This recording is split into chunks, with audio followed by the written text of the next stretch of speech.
wanted to lock it. I will never. Yeah, absolutely. I know. And I certainly don't mind. I mean, it's kind of fun going through. Yeah. Trust me, my mind's going. I'm gonna. That Altamira map's gonna have to get done sooner or later. It's if I ever want to publish anything about it, I'm gonna need a map. What's up, Dale? Getting started here. Look at that 7 right off the bat. That is pretty cool. Oh, wow. Within the first 10 seconds.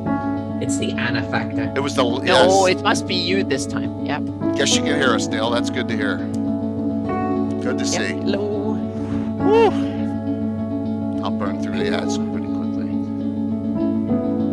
Frog God needs to give me something visual. I mean, instead of just a logo. Yeah. So, I need it. Hey, Sparky. Sparky, your package went out today, so there you go. Sparky finally won something in a giveaway last night. That was so cool. Alyssa and I gab on a Call of Cthulhu Discord. Oh, that's awesome. I didn't even know there was a Call of Cthulhu Discord. Pretty neat. Is that a Discords? Is that? I'm in a mask, so I like to have Discord. I'm specific. Does Danny Grimes have one? Because I know he's big in Call of Cthulhu. I bet he has a Discord, at least one. I'm wondering.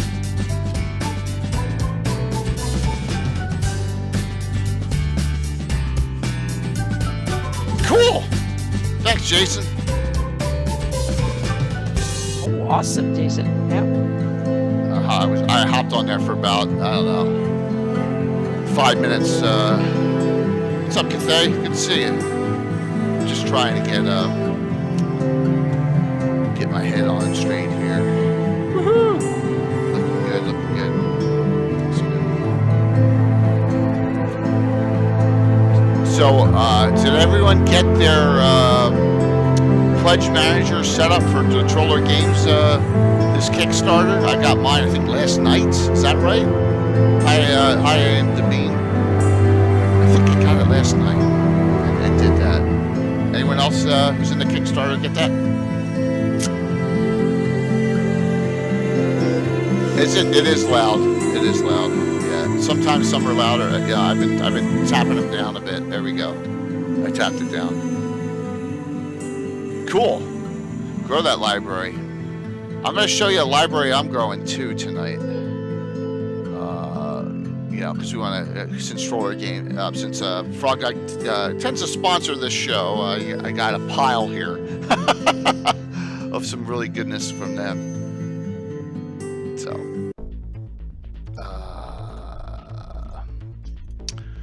whew.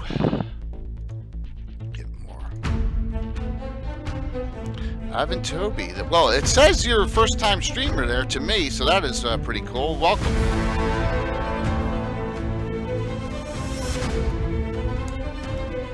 Thank you. Hey, I love Troller Game stuff. I love a lot of their modules, and I utilize them. And I've actually placed 2 in Greyhawk, and Anna's placed them on the map, their locations, and that's a great thing. So, 1 or 2 more may come. And Anna, I know you're working on this too. But I'm thinking about incorporating Dark Druids into my game too. Okay, cool. Yep. Yeah. Yep. Do you have a thought on the location? I mean, we can talk about that off. So. Yeah. Well, I have it for me. It's like the locations here and there, so to speak, and it's kind of tied into the whole Flan culture kind of thingy. And I've been increasing the Flan presence in my campaign since Veldevin it started, and now this is way more now than the other Veldevin, so to speak, because the Veldevin campaign was kind of the heart of ad&d, and the Flan and Old Faith presence was kind of small and almost insignificant, but it was there. But this time it's on more of the borderlands of ad&d, and this is way more Flan presence. Cool. I think I'm gonna put mine in because I have that Verdant Rage by Troller Games, which fits kind of in with that Dark Druid lot of puts a lot of it in gnarly.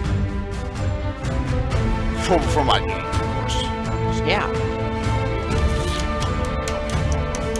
Something to get this. So hopefully everyone's enjoying themselves. It's a Friday night. The weekend's here, which is I love saying. Yep. It's gonna be an interesting discussion tonight. Yeah, I hope so. And yes. Alyssa Oh is yeah, the we're just babbling. super So expert on this. we talk over the ads. So yeah, I'm turning it down a little bit. This is just our shtick. We talk over the ads. And Jason, as a matter of fact, you were watching the first Gabbin' ever, and I think we were talking over the ads in the very first one. And that's where it kind of started. Oh my God, 3.5 years ago. Oh, where did time go? Yep. I was, yes. We got another cool piece coming from Gamescape for the Overgored Halloween special. Bill's working on. Yeah, it's really cool.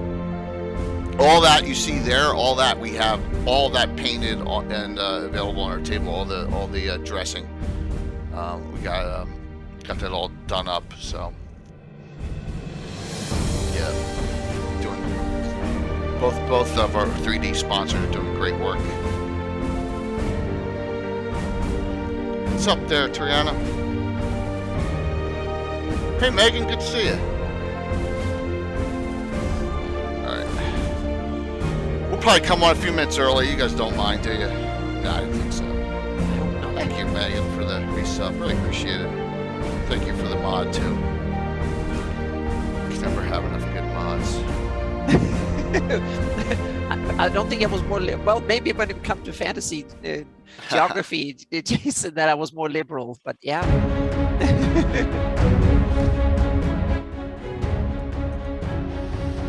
Oh. Okay. Starting up here. It's hard to be more liberal than me, I think. Yeah.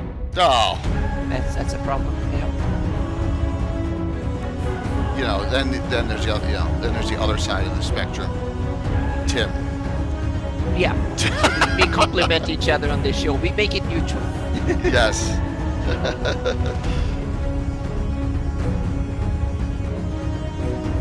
Yep, I have to have a conversation with Jason. He has to tell me what I was so liberal about before that I'm not anymore. So that's interesting.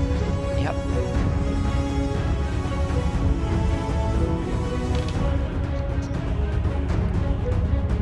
As long as it's about Greyhawk, I don't think it's much of a problem. So, yeah. So Biggie, if you can play your Friday Night Crusades, but lurk here, man. It works. You can do both. Play in that Discord, lurk, put it down to 1 on the thing, and it still gets us credit. Oh, yeah, we don't want to get into a political discussion. No, it was Jason that said I had opinions about fantasy cartography that were more liberal before than it is today. So it's kind of interesting. I want to have a discussion. Jason has to tell me what my opinions about fantasy geography have changed. So it will be interesting. Yep. Mm-hmm. Yeah, you know what, Megan? We are lucky here. I think that we have not been slammed with a bot attack like some other streamers.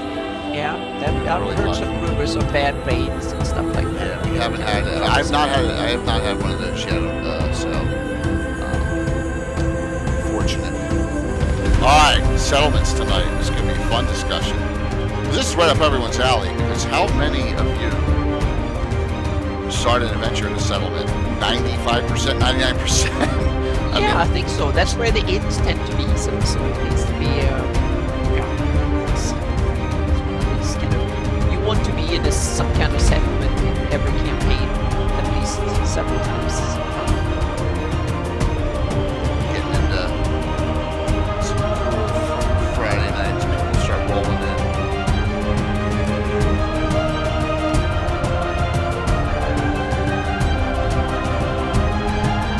That'll happen. My voice is hanging in there, Sparky, with chatting a lot for work and DMing and doing all that. So, but tonight's good because I'll let Alyssa and Anna talk. I'll just answer. Questions.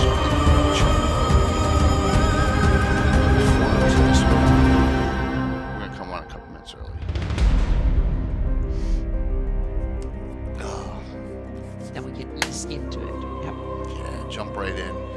head first.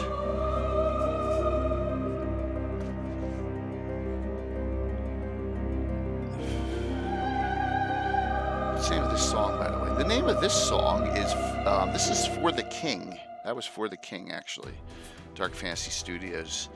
Good evening, everyone, and thank you so very much. Hey, Troy, thank you so very much for that. Look at that. We already got a... awesome. Thank you. We already got a hype train almost. Wow. Good evening, and welcome to episode 5 of the Fantasy Mapping Show. Good to see everyone here. Joining me, as usual, is the great Alyssa Faden and the wonderful Anna Meyer. Hello. And tonight's going to be a really cool topic that I think really affects all of us in the gaming world, and that is settlements. So give us some thoughts here, Anna and Alyssa, on what we want to accomplish in tonight's discussion. Who wants to kick it off? Go for it. Well, I was thinking that we want to cover the basics, the basis first, or the kind of the standard tropes in fantasy cartography. And since we've done setting maps and dungeons and stuff, I thought we need to cover settlements. It's such a huge thing in most campaigns, and it's also one of these things that I think really needs a map, screams to be mapped, so to speak. And it's something that and it also ties into real world mapping in interesting ways, because if there's something when we use maps in real life, it's to find our way around big cities or settlements. When we get to the bigger they are, the more we need it. Anyone who wants to navigate New York City or Chicago or LA knows that you can't find your way without a map or a GPS application. So that's the type of map that I think most of us are familiar to use, both in fantasy terms and in real world terms. So I think it's interesting to talk about it both from the cartography perspective, meaning how do you map a fantasy city, but also how do you design it? Because when we don't have a real city to go by, we have to figure out what the city or the settlement or the village or the metropolis of some kind, because settlements can cover everything from a few huts to a metropolis with millions of people in it. So meaning, how do you go about designing it? And then how do you map it, so to speak? Because I think in fantasy terms, for most of us, that goes hand in hand. That's a great point. I didn't even think about that. Wow, that's really, it's definitely. Yeah, exactly, Jason. Alyssa kicks ass when it comes to settlement cities and stuff. So Alyssa, what's your take on city mapping or fantasy or settlement mapping? I've also done enough of it because it is a specialty of mine. Where it's a huge subject, right? I mean, it genuinely is. In fact, I've actually got. I streamed the entire Castle Keeper's Guide for Troll Lord Games. I now did a hamlet, a village, a small town, a fortified town, all the way up to a metropolis. Yeah. And I've got a guide that I've been putting together once a month. I mean, you're a patron of mine, Anna. Thank you very much. Where I actually do a video guide and a written guide for how to draw a city. And I talk about sort of city design and the things that I think about. And I could probably sit here for several hours talking about it because I have on my YouTube channel. So how do we tackle such a huge conversation? Well, we don't need to. You could just go to Alyssa's YouTube channel and that's it. We don't need to talk about this. But if we're doing that, I'm drinking whiskey then. Okay. I mean, where do we start with a big, huge conversation like this? Because we can. And what I like to do, and the Castle Keeper's Guide kind of did this because it started off with just like a little tiny hamlet and went from there. Yep. I like to think about a village's or a town's growth, its purpose, how did it get, why did it get there, why is it situated there? And you don't need to write the full history, I don't think, but I always give a consideration to that. And I know, Anna, you have a lot of thoughts on this very subject. It's like, what is, even if you're going to do a full-on city, thinking about why is this city here? Who established it? And why this spot can really influence, I think, a lot of the shape and the growth for then what comes next. Yeah, I think it's for me, it's like these two factors. You have the terrain and you have all the other inputs, meaning economy, demographics, political situation, meaning who lived here in the first place, climate, and stuff like that. Then that affects it, meaning what do these, some settlements are based on economy, meaning they're there to trade or to produce something, or because the land is very fertile, or they have some sort of like it's a mining town or something. Some of them are military outposts. They're not, they're there to defend something or to to look out for something. Some of them are retreat where someone hides out, like a cult with priests of some kind, or a wizard who wants to be away from everything. He chose it because it's isolation and stuff. So you can have, especially in a fantasy world, you can have so many different motifs for the existence of the settlement that kind of puts completely different ideas for design and stuff like that. And then meaning, is it something that is there because it's a crossroads, or is it there because it's no one wants to go there or can go there? That's why they establish it. So I think that for your campaign, you need to take all these things into consideration. And then, like you said, I think is important is how did it grow? Meaning, is it something that was built a decade ago or 5,000 years ago? That should affect the design a lot. Is it something that had grown very organically, slowly over millennia, or is it something that was built overnight due to some design, so to speak? Someone came there with a lot of building material, a lot of people, and just set up camp, or a ruler that simply said, my million slaves is going to build it according to this master plan, and that's it, so to speak. So there's a lot of these things affect how a settlement is designed, so to speak. So would you start with the terrain, Anna? For me, it's obvious. Yes, I kind of have an idea of the terrain in the area, and then I make the terrain. But sometimes, like in Greyhawk, I know that the city is supposed to be in that spot, which means that I need to tweak the terrain to make it suitable for the city or the settlement. But normally I just do the terrain and then I'll let it grow. So especially the ones that I add in my campaign in between the ones that are already in the setting, so to speak, in published material. Excellent. I mean, and I've gotten in Anna's head a couple of times, and Anna dots every I and crosses every T. I try to, yeah. That's my pet peeve, so to speak. Others have cool rules and awesome spells or something like that. For me, is that kind of, think about every angle in world building, and then leave the rules questions for someone else to figure out the cool spells and stuff. So real quick. Pex, I see Pex on. Thank you very much. Frog Out Games sponsors the Fantasy Mapping Show. $25 gift certificate is going to be given away to a winner, and you can get some really cool things. Now, some of these are a little more than that 25, but like this. I don't know if I'm going to open this, Pex, but I got the Sword and Wizardry box set. Complete box set rules edition, right?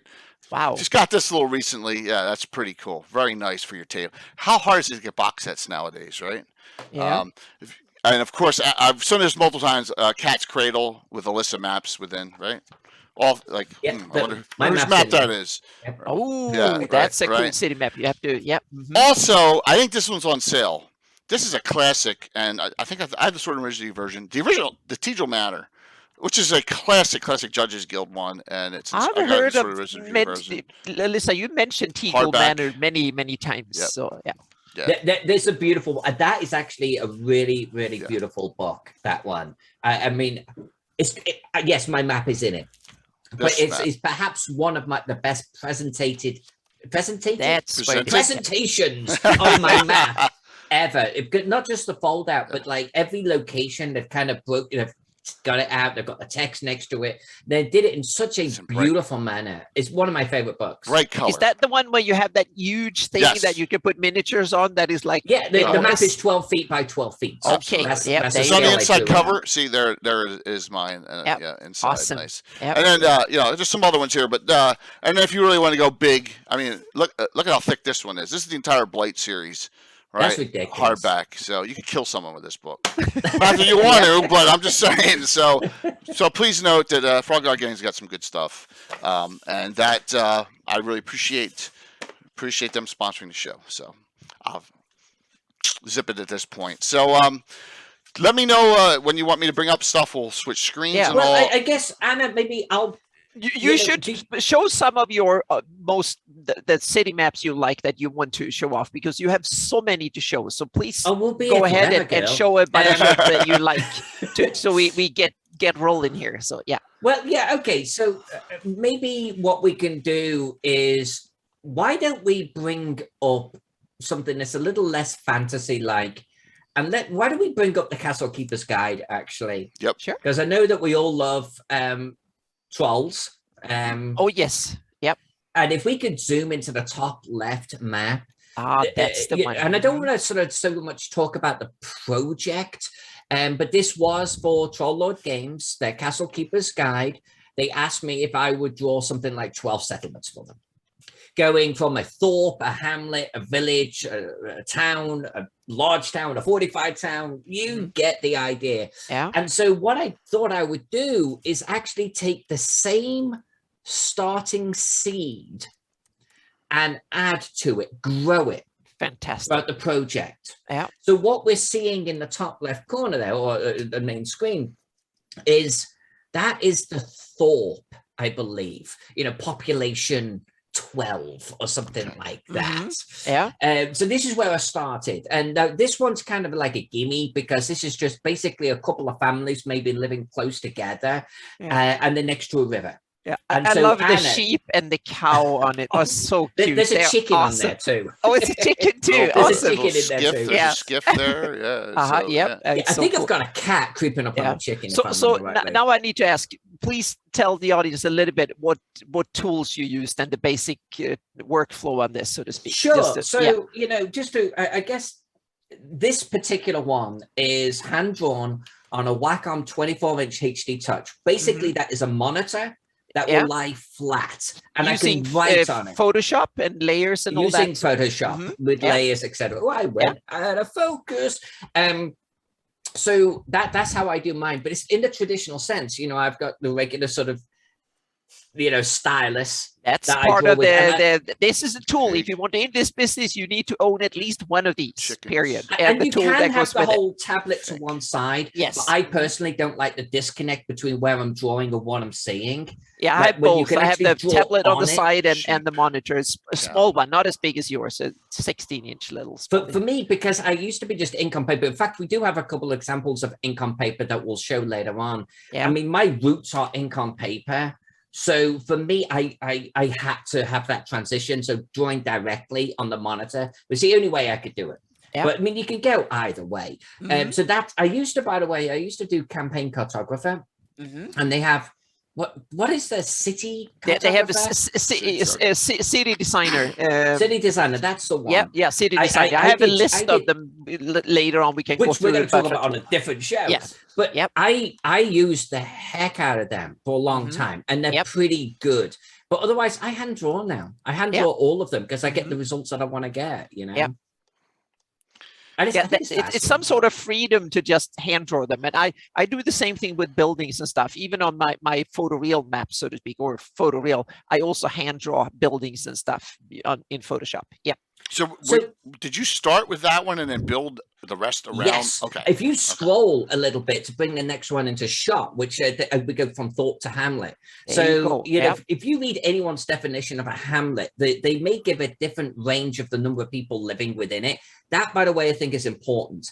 Ask yourself, how many people are living in my settlement, right? And it can be approximate, but there's a big difference between 1,000 and 50. Right. So I looked up various different sort of role-playing resources and sort of kind of averaged it out for how many people would be in a hamlet. At this point, you're several families all set up sort of in close proximity. This is where I started asking myself some questions, because now it's like, okay, so next to the river, they've got a water source. And I think that's important that I know Anna will talk about.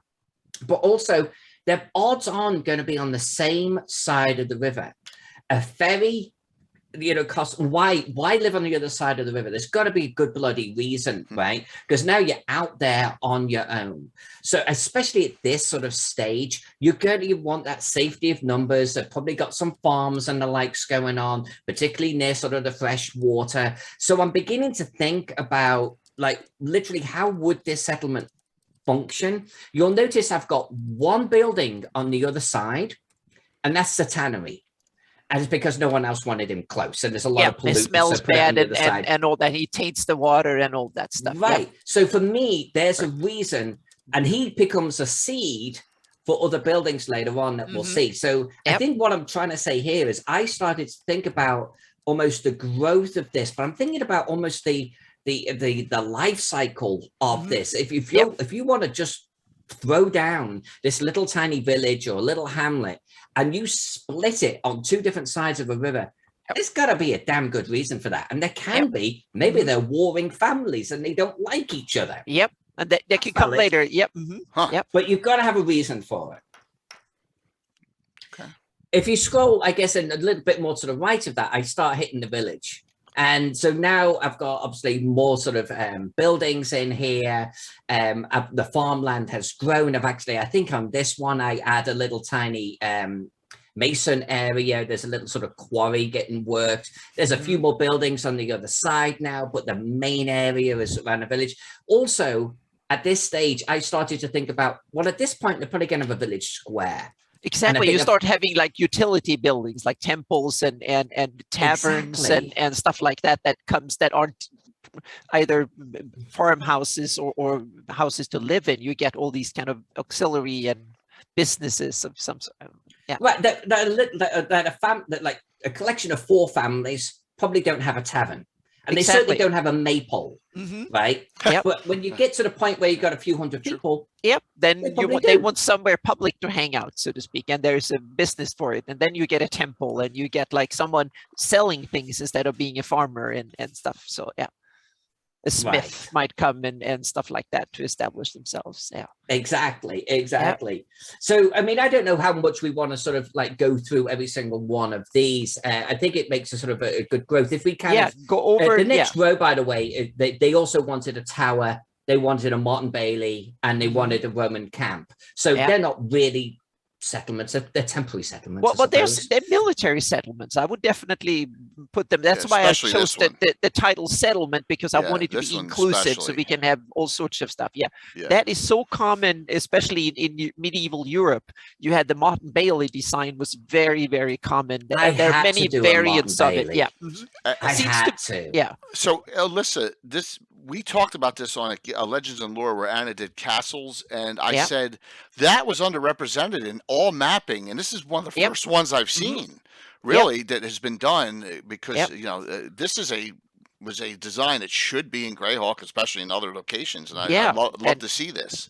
Absolutely. Well, I think for Anna and I, it's like there's still evidence of these all over Europe. Exactly. We have, and there's so many variants of it, so to speak. The early ones, and then the later ones, and the more elaborate designs. So and I was taught about it. I don't know about you, Anna, but at school, we were taught about these. Yes, we actually had the school excursions, and no one will believe me now. I hated it when I was in 3rd grade, and we had to go out Morani and stand and listen to some old dude talking about these completely boring things when you were 10 years old. And now I realize that was the most fun, should have been the most fun ever, but I was just cold and miserable. But yes, we were taught of it, because we had old ones from the Iron Age that was called these kind of whole hill forts. That's a precursor to the Martin Bailey. And so when they had a hill, they just dug out, made like a little wall on top of it, and dug out defenses on the sides, and then tried to funnel up the enemy along one side, so to speak, by making the other sides more inaccessible and shearing off and stuff. So we had that next to where we lived, so to speak, and a lot of places have it. So and then they took that design and made Martin Bailey. That was a way to bring it to agriculture areas a lot, because a lot of these small hills were man-made. They might not have been natural. They were man-made hills just to make them suitable to build a little keep or the old small castle. And then the castle became and hill grew, and the ruler became more powerful, and he wanted a bigger one, etc., and so on. And in Gothenburg, they even have a much beefier version with 4 of these mottes around the city, with big keeps with cannons in them. and nice. they are still there. So you can go, and 3 of them are still standing. The 4th one disappeared, and 2 of them are. One of them is open for the public as a museum. The other ones you can see from the outside, and they're kind of impressive structures that grew from medieval times to later the canon era, so to speak. So these are and go to city museums and county museums and stuff like that. Small, boring places normally out of the tourist tracks in Europe, but they are fantastic. They're full of stuff like this. And if you find a guide who normally don't have a receptive, he or she will love to tell you all about this stuff like this. And you raise a really good point. I mean, this is a settlement, right? It's a fortified settlement. We've got a little settlement down below. They're probably farmers and the likes. Yeah. And we've got the Lord at the top. And I think from a role-playing perspective, I would love as a character to visit a place like this. Because we always have the trope of the castle, and maybe there's a keep, but this is, I don't know, there's a great visual here that I really love, you know. Yeah, I'm going to try and just tweak the Hamlet map just a little bit and make that into a Mott Bailey design. You can with Rufus and Berg's Tower, absolutely. Exactly, because I think that's exactly what the Hamlet map is inspired by, a Mott Bailey design. So I'm going to tweak it just a little bit without changing much at all. I want to be so faithful to the original Hamlet map, but when I redo Hamlet, I want to make it into a little bit of a Mott Bailey design, so you get that medieval touch to it. It's just a little bit more and pronounced than the original map. Let me convert this over to real application in a game. Now, for me, it would be, terrain and stuff. This is manageable. It's not super large, so it can be reproduced for the most part. You know, I couldn't. The wall all the way around would be very tough to do. But and also you might do parts of it. Absolutely. Yeah. And the good thing about this map is that it is a manageable for any DM. It's not entire. Sometimes cities are overwhelming, right? They're it's just so much. This is very manageable to have as a really cool campaign setting. And especially drawn from above. The only reason why I've done this, by the way, this is the first time I've ever drawn a map on this angle. I like it. And I did it this way because I was like, if I give the trolls like circle, circle, circle, and go done, they're probably going to be dialing that one in, Faden. So I was like, I've got to go a little bit further. But if you were going to do this for the homebrew campaign, it would honestly probably take you an hour or so. Yeah, just sketch it out. It's 2 concentric circles kind of like button up against each other. You got a little circle inside this one. That's where the keep is at. Then you got a little ramp coming down, and there's my main population. Throw in your buildings scattered around. You're good. Fortress town. Yeah. And some Mott and Baileys can be like this, designed, so to speak, by the inhabitants. They made the hill, they kind of dug out the moat around it and all that. Some of them are natural features. You have a natural little hill, and you have a lake that is part of it, and then they dig a ditch that attaches to, so it's only partially man-made. So you have all sorts of variants of this, and so go to Italy or Spain or something like that. You can see that our hilly Greece have a lot of natural variants of these sets. They build a town on one hill, and then there was a slightly higher hill where they built the fortification on top of it. Hey, David. So if you want this entire map, and sorry, Pex, for doing this, but the Castle Keeper's Guide, Troller Games, right? That's where you get this. Is that correct, Anna? It's a poster, or is it a handout? Oh, Alyssa, you have to. Alyssa? Yeah. Castle Keeper's Guide. I love how people mix up you and I, Anna. Oh yeah, going on for years now. Yes, I don't credit for any of your maps. Yes. No, but seriously, this is the Castle Keeper's Guide for Troll Lord Games. It's basically, honestly, I don't want to talk for the trolls, but it's kind of a little bit of a throwback to, the Dungeon Master's Guide, where it would talk about basically just everything else in a campaign setting, right? And one of those discussions is settlements. And so it's a great book just to get from that perspective. I would encourage you to do so. And yeah, they don't do it as a poster. They've split it up into smaller pieces. So they'll talk about the Thorpe, they'll talk about the marching camp, and they'll tell you about it. Awesome. And my little picture is right there next to it. Yep. Cool. Awesome. Yeah. You know, one other thing too is, Jay, if you zoom in on Sure. the actual Roman camp, and Anna was kind of alluding to this a little bit earlier on. This is, you know, I don't want to bore anyone, but obviously the Romans had different types of camps. This is a marching camp. This is a temporary one. They've thrown up like embankments on the sides. They've taken the stakes that they would carry around with them, like lined the ridges there, and they've got their tents set up inside. Any of the historians amongst you, by the way, this is more of your imperial versus republican sort of period camp. That's what I was shooting for.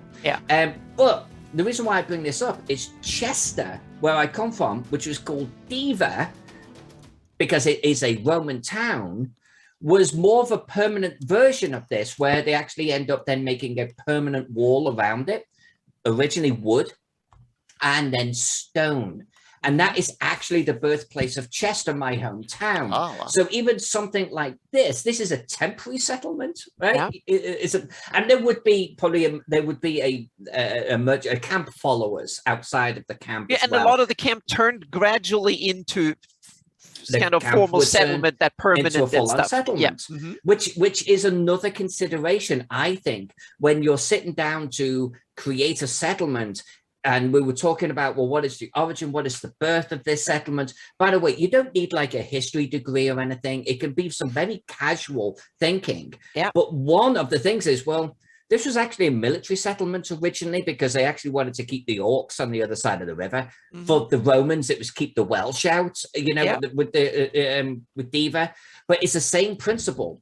You know, so it was actually built next to a river, and in the heart of it, there was the old fortress, but now it's built on stone. Now you're actually getting what I call the lifespan of your settlement, and it's going to influence some of the growth that you see. And Alyssa, I love how you shown the where you have the entries where there's like this embankment outside to stop anyone from just riding straight into it, so to speak. So you have these kind of cavalry traps and stuff. It's so cool. And only you would know that, Anna. I love you for it.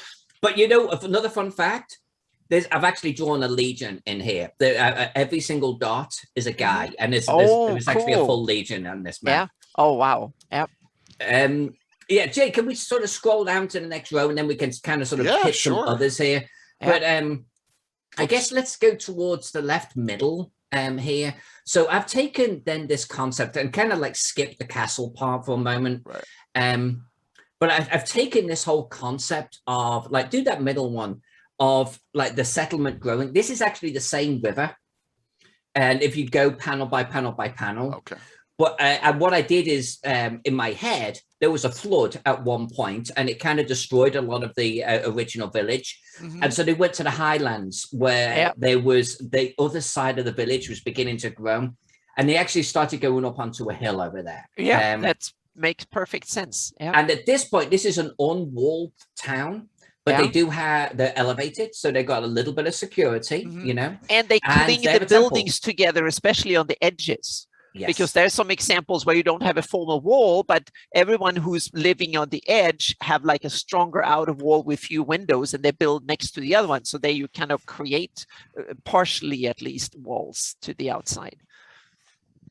So you're exactly right. And here I was like, well, if this is a floodplain area, it's probably nice for farming, hence the degree of farms. I've got my buildings all clustered around for a large degree. Like you say, the outer buildings are all kind of connected. And I do have a little temple, a little bit separated. At this point, it's a permanent temple. Money goes into temples, right? Yes, they were the special buildings.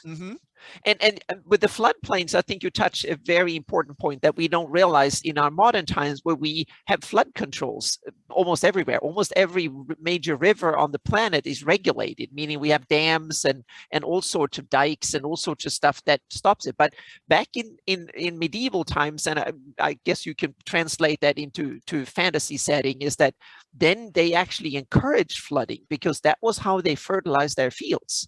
So towns and agriculture areas that had the best agriculture was in flooded areas near the river mouths and estuaries. So they built the central towns on areas that was a little bit higher, not maybe only 10, 15 feet, but enough to not be flooded that often. And then the fields and stuff were in lower laying areas, so to speak. Well, and you could look at Egypt and Cairo and the Nile. Exactly. There you have it. Example, right? Yep. Where it was a bit, in fact, even it was a religious event. Yep. At this point. Exactly. So you can enhance that, and that also makes travel kind of difficult in spring times and during floody areas, because you might have a square mile of the river might go from 100 yards to 2 miles for a few weeks, and there might be a whole lake, and the town becomes, for like 6-8 weeks, it becomes an island in a lake. And there's in Southeast Asia, you have the Mekong River and stuff. You create lakes that are hundreds of miles long and tens of miles wide every time it floods.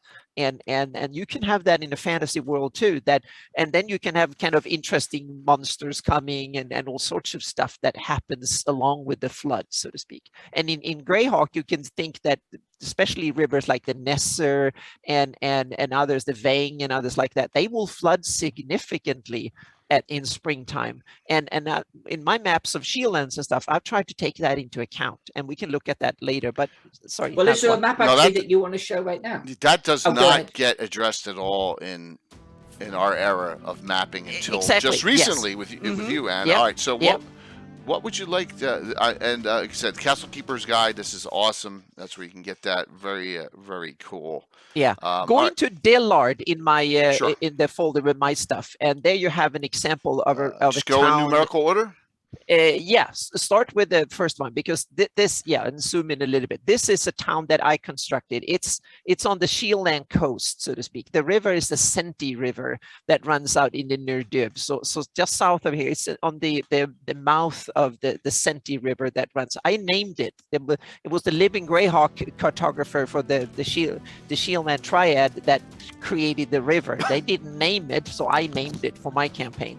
They didn't put a town here, but I thought it was a logical place to have a town, because you have the connection with the river, you have the connection to the lake, and the town also have one other major function.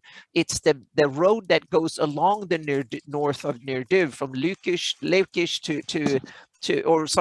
from Radagast city to Critwall. Then that road goes over here, and when it passes the river, that makes it both a point where you can take taxes and you can guard the bridge, a strategic point. So a town grew up, and I called that town Dellard in my campaign, and it's about 1,500 or so people in there. And this is an example of it. It's built on, that is a little hard hill, so to speak, that is probably about 20 feet or so higher than or between 10 and 15, 20 feet, something higher than the river normally is. So it's not flooded, usually not even during spring, but all the surrounding areas are flooded. So then there are some poor people that have huts along out there, so to speak, that basically live on stilts, or they build the huts sturdy so they will hopefully stay put, and then they flee to the city for a few months. But the rest of the year, it's good living, so to speak. So that's part of it. And you can see that new map that's super high resolution. Yes, exactly. This is porta potty scale, so it's 5 feet per pixel. That's insane. 5 feet per, but it's only half of what Alyssa had, or 1/10 of it. But this is kind of a world scale. So and you can see there's two harbors on it. There's one on the shore side and one on the river side, so to speak. So it's kind of explain why there's two. Explain the thought logic for everyone. The thought logic is we're kind of talking design and stuff, and your thought process. Why is there a harbor on each side? Because rivers, a lot of rivers, when they have a delta like this, the reason is that when the river reach the end point of the lake, then the water starts to slow down, and it starts to deposit lots of sand and other stuff that flows with the river, and the river widens and becomes very, very kind of very, very thin, so to speak, or not deep at all, and it floods over the area, and you get this kind of delta, and you have lots of small little ones, and that means that they often have to, in this case, the delta is, that's why this is not a major port, because the delta is really kind of difficult to navigate and whatnot. So what they've done is that they dig a channel out into the ocean that they kind of have dredged occasionally, so to speak, so they can get it in.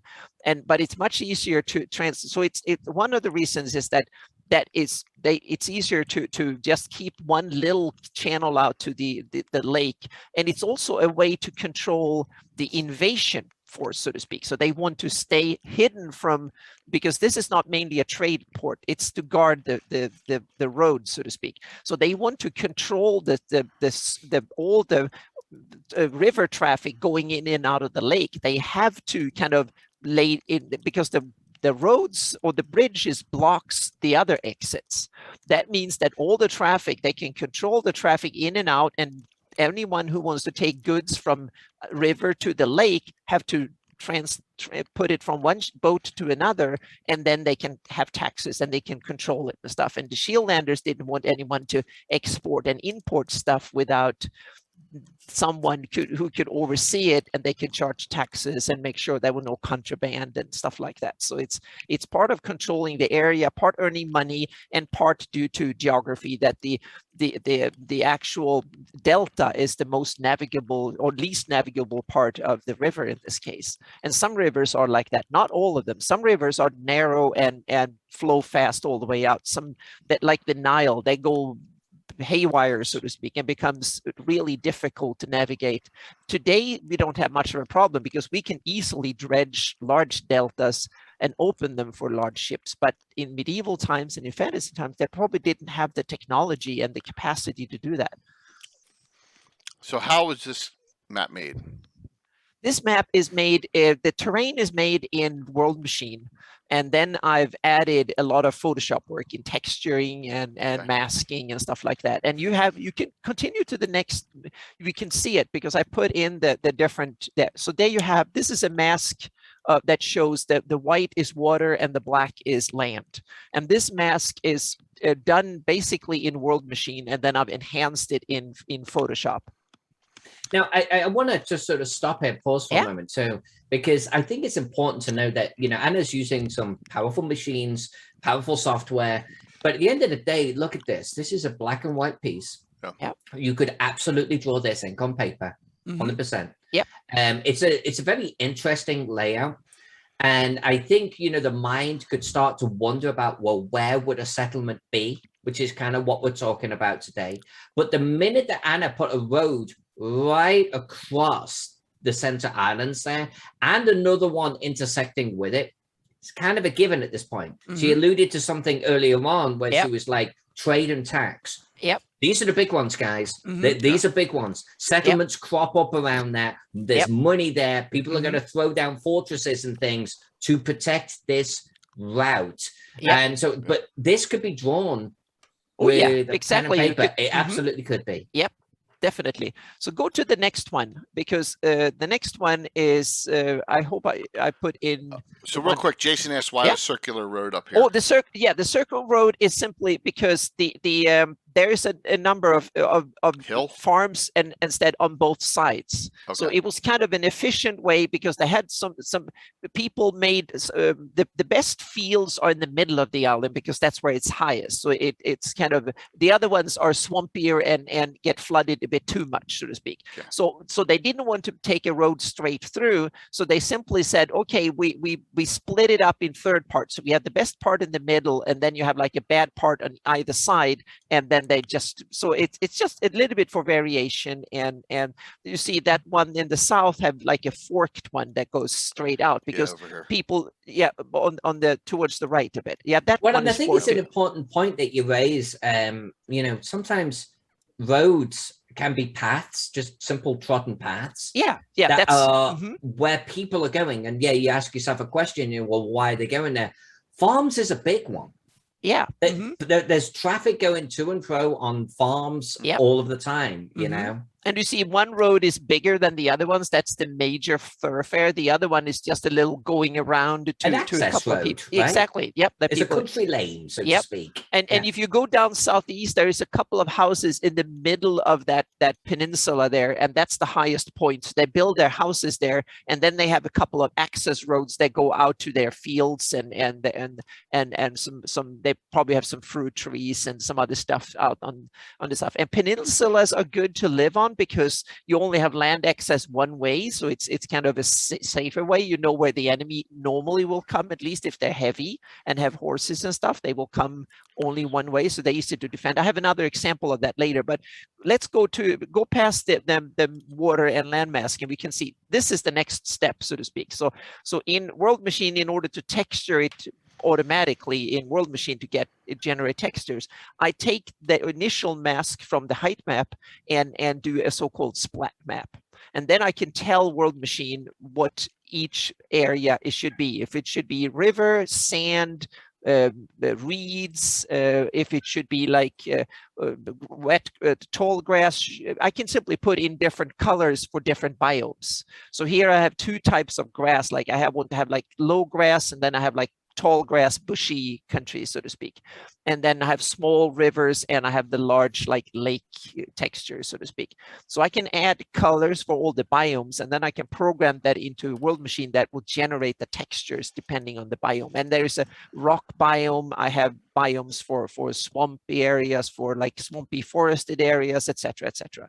So I can, so that's how it works with the splat map. You can use the same splat map if you import it into game engines, and you can get the game engine to put materials after the splat map. Okay, go to the next one. And after that one, yeah, here I've taken the texture out of a World Machine and then touched it up in Photoshop. So there you have the splat map turned into texture, so to speak. But there's no roads, no civilization, except for the fact that I've graded the areas that are the highest up. That's where the town will be. So that's where there's the highest elevation on that sandy bank in the middle of the river. That's where the center of the town will be, simply due to geography, so to speak. Those were the tallest. And then I figured out and added manually some areas down in the bottom right and the bottom left and the top right. That's where the shortest, the best place to build bridges across. So you can see that I built some banks out there in the river and stuff like that. So those are manually added in Photoshop afterwards. And I tweaked the height map in World Machine. We can look at it in 3D later on. But okay, so this is the texture work. And then go to the next one after this. And see if here I've added the roads, and the roads are just masked in Photoshop. So I take the Photoshop and then I take the rows, and then I use the simple, first I take the first, when it starts out as the ARD, when the Great Kingdom, when they expanded west, they just made a simple road trail going through and made the primitive bridges. And then they realized this is the highest spot on the island. So, okay, so they started building a few houses, and then it escalated from there, and it kind of grew organically. And then they wanted more farms around, etc., etc. So I built it just like Alyssa did with I thought about that, but I did it in one process, so to speak. So and then you go to the next one. And then what I did for the roads, I just took the general texture and simply made a sand texture where some of the background terrain shined through, and then I used a road mask and that texture and masked it with the road mask and put it on top of the existing texture. Wow. And I got the roads. So that you get the roads. So and then there should be a couple of more, I think. Yeah, forest. After that, yeah, forest, and then I painted in where I wanted trees. And then I used both World Machines. So I got like next to the river, there should be trees, because this area is generally a little bit too dry to have forest everywhere. And it's also been chopped down over millennia. People have lived there for thousands of years. So they cut down forest, except in swampy areas, because a lot of people, they are lazy. They go out and take the trees next door that are easy to cut down. They don't take a rowboat out in the river, out in the swampy areas and cut down the trees. So the swampy areas tend to have more trees, both because they are they have a lot of water, and people are lazy, so they don't cut them down as often. So those are the main reasons why these kind of lowly, and also areas that are further away from settlements have more trees than close by. But then people tend to leave a few trees close to the buildings because people like them, and there's some fruit trees and so on and so forth. So these kind of that guides where the trees actually grow. And then I think there are a couple more. And here's the text. Yeah, this is forest texture, so to speak. So, yep. And I simply have a bunch of these forest textures that I've just made that I can use on any map, so to speak, for different scales and stuff. And then I combine it using the mask. And here is a simple, I took some photographs of rooftops from old medieval cities and just missed and made one big in Photoshop that I just had. And then I used the mask for the buildings. So then I can just use the pencil in Photoshop and just mask it off, and I will automatically get like roof colors. And then I can tweak this colors of this depending on what type of colors, or slate or clay or whatever it is, thatched roofs, or what can be used, so to speak. And then there's a couple of more things, I think. Sure. Yeah, here's the, then I take all that information, take it back into World Machine, render it again, and I get this shadow map with the elevation, with the forest shadows. I didn't have the latest one. I haven't rendered it with the buildings, but I will get the buildings in 3D. I didn't have time because it takes 16 hours to render each of these. So I didn't have the time, but the latest version of the map should have the shading for with the buildings. But you can actually manually create shading like this. You just take an empty layer, put it on top, and don't fill it with anything. Just take an empty layer, take the blend mode to multiply.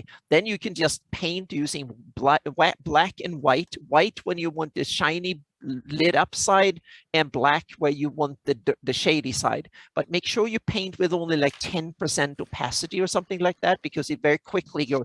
That's the way to paint like hillsides and stuff like that, because that way you get the shading, so you can change the color without affecting the shading. So it's important to have the shading separate from the texture, because that way you can take the texture and put it back in whatever 3D tool you want, and you have the shading for the top-down version in Photoshop. So I'm going to present more on my mapping live streams how I do this in practice, so to speak. But that's the idea. And if you use a 3D tool like World Machine, you can actually create the shading for it that makes it look really kind of perfect, so to speak. And this is put together. So here I've taken the height map and all the Photoshop work and put together, and you have a real 3D view of the town. It's crazy. And zoom in, and you can see the bridges, you can see the buildings, you can see the trees pop out, you can follow the roads, and you can actually see all the buildings and everything there. So yeah. And Aloha's asking, did you ever use Blender?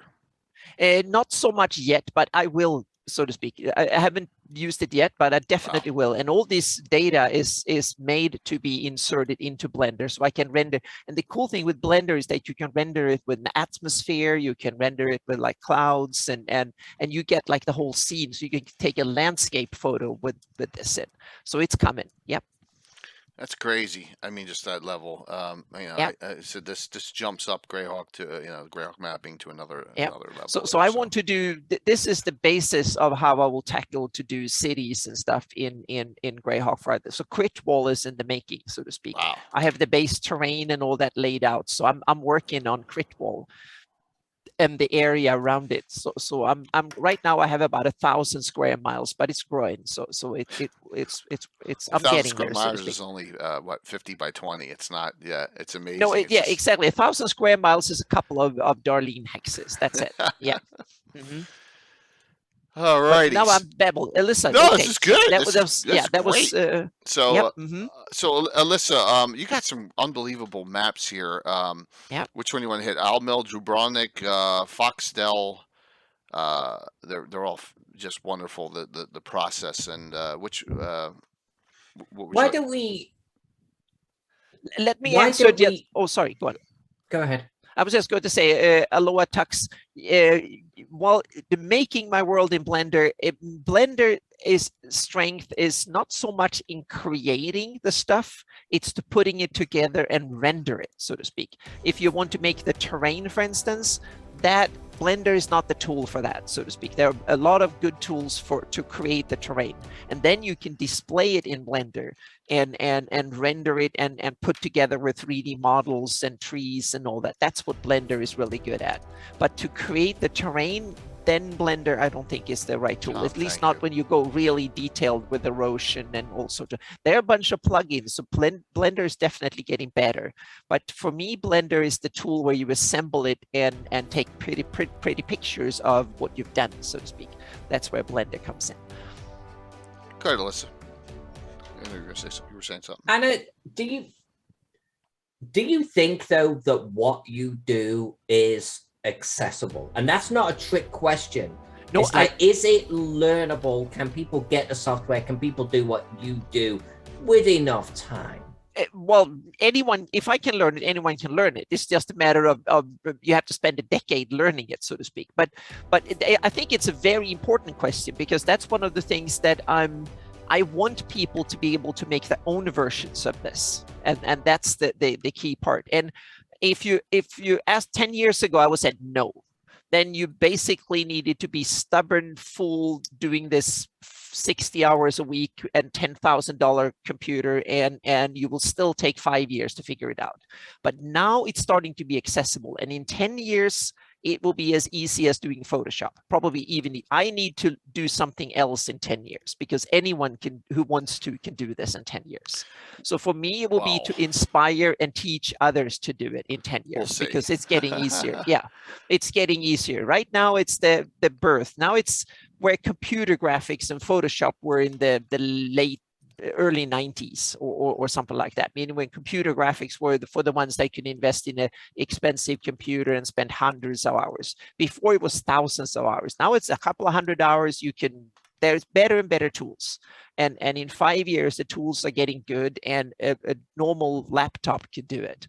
And in 10 years, it will be even easier than that. Then you can probably just sketch it out, or simply just say, I want hills that looks like these or whatever. Give me something that looks like whales, and it would just generate something.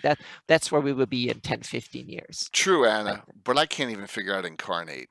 Okay, so that's true. You know what I'm saying? What I mean, yeah, you need to have skill, and you need to have. You still need to, whatever it is, and the thing is that even there are free tools they can do a lot of this, but you still need to invest. Yeah. Even when it gets easy, you need to invest a few hundred hours in it, 1,000 hours or something like that to be really good. But that goes with just learn D&D will take you hundreds of hours to learn it well, so to speak, or do crafting or to write adventures takes a few hundred hours, or design monsters well. It takes some hours to learn that too. So this goes along with all the other stuff. It used to be way more difficult than most other stuff, but now it's starting to be as accessible as crafting, I think, because look at what Bill is doing and stuff. He probably needs a couple of at least hundreds of dollars in equipment and hundreds of hours of figuring things out and screwing things up before he gets good at it, so to speak.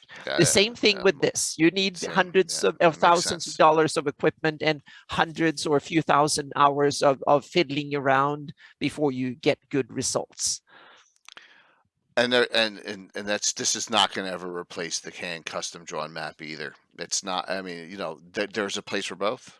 Oh yeah, exactly. That's the great thing. Yeah, and what I want to do with this is that I want to provide the terrain canvas, so the roads and the buildings and all that is on a separate layer. So you can take the Photoshop file and the splat map, and you can kind of say, I want forest. I don't want forest here, and I don't want roads, or I want roads in a different location.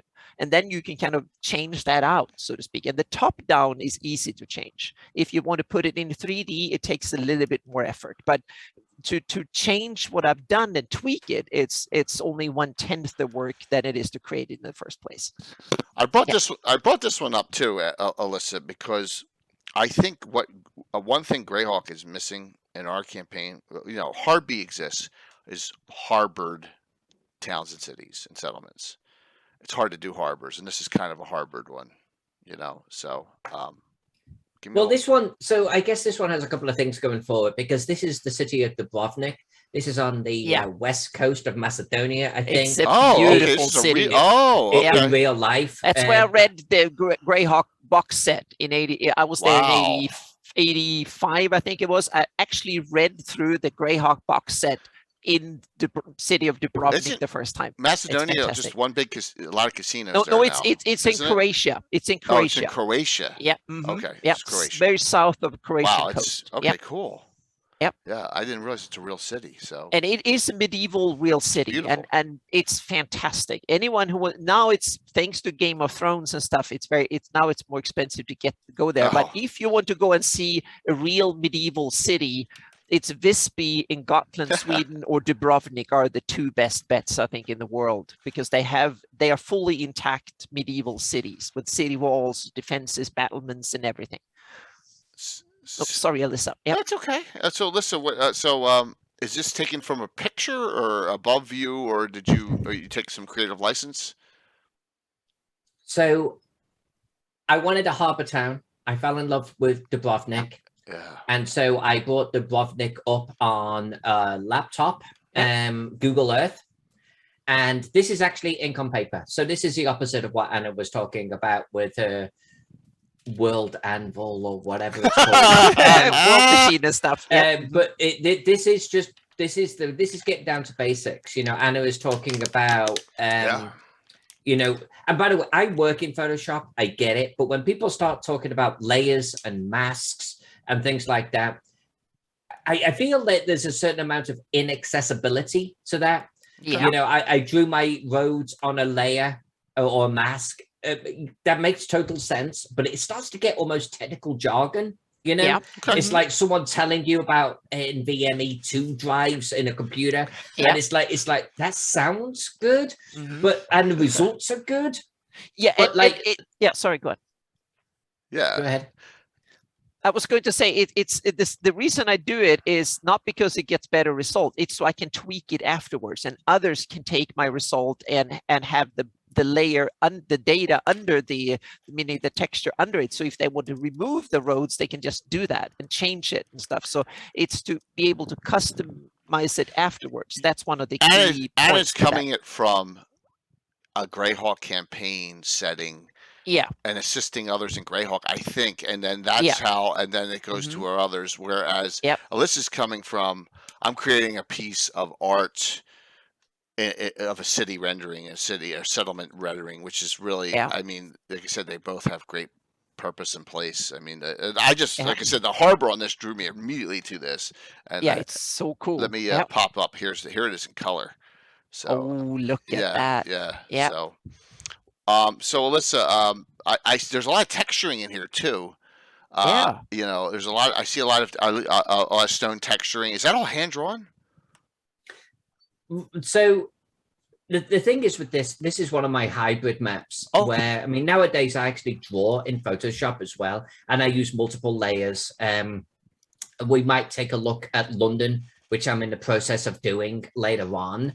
And I've got something like already like 20 different layers going on with that and various masks. But this is one of my original or last ink on paper, colored digitally. And I think the ink on paper, you know, I just want to say the only reason why I brought this particular map up are the ink on paper, and we have some other ones with Old Mill and so on. These are the accessible ones I feel from anyone could do it. I mean, I basically copied modern day Dubrovnik, and I removed everything from the outside that you see nowadays. If you actually bring Dubrovnik up in your browser and take a look at it, it's got all sorts of buildings outside the walls, because of course it does. It's a modern city. Yeah. I wanted something that looked medieval. I wanted something that looked fantasy. So I just didn't draw those bits. Everything else I did. If it's black, it's ink on paper. And then I just brought that into Photoshop and started coloring it. And the textures then, while I do my textures by hand, but they're applied in Photoshop then at that point, you know, and the coloring and the shadows and the clouds and the cloud shadows. These are now all sorts of different layers and masks and so on and so forth. But at the end of the day, this city, ink on paper, just pen and paper. That's all that this was. If I may ask, roughly hours time. This one wasn't too bad. I mean, Jay, some of my cities get into hundreds, 200s of hours. The London map alone, and I consider London to be a fairly simplistic map, is going to be 120 hours or so. But in the grand scheme, that's not too bad. Dubrovnik, I don't think it was more than 40, including coloring. 40. I mean, if you look at it though, look at the amount of buildings. It's not too bad. Yeah. Yeah. No, it's it pops, and I know a lot of the eye, it catches you right off the bat, and that's why I like.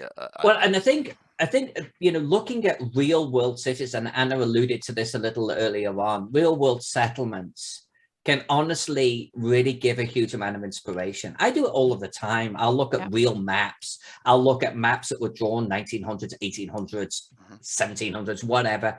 But I'll look at just historical cities and historical towns. And you'll see this harbor is a great example. This harbor is real, yo. They did it. It exists in real life. And you probably wouldn't think to draw it. Well, and there's one of the most awesome harbor cafes where they have wonderful homemade ice cream, and it's fantastic food. And I didn't draw the ice cream on this map.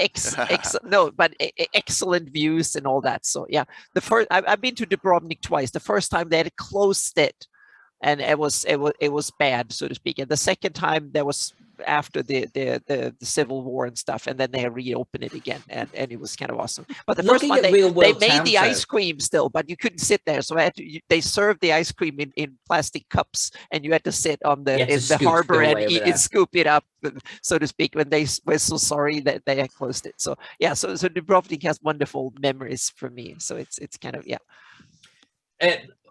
Otherwise. Other things that I got out of looking at the real world of Dubrovnik is, I mean, there's a fortress out there to the west of town. Yeah. Out on that almost miniature peninsula. Yes, right here. I'm not sure I would have drawn that in real life. That's one of the buildings that is prominent in the Game of Thrones. It's that harbor they show with the city gates. That's the part that they used in Dubrovnik in Game of Thrones. Yeah. That fortress and the fortress on the right and that gate that is next to it. So, yeah. Can we go back to the black and white version real quick? Sure, Jenny, of course. Before we move on from this. Of course. Anna was talking about roads and everything earlier on and shadows and things.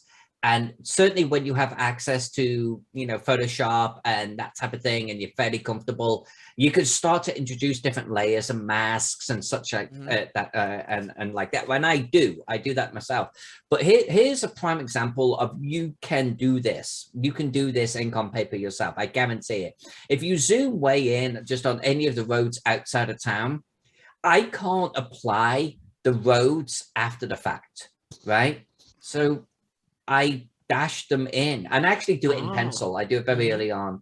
I have some guides on YouTube that shows how I approach this, and it starts with pencil.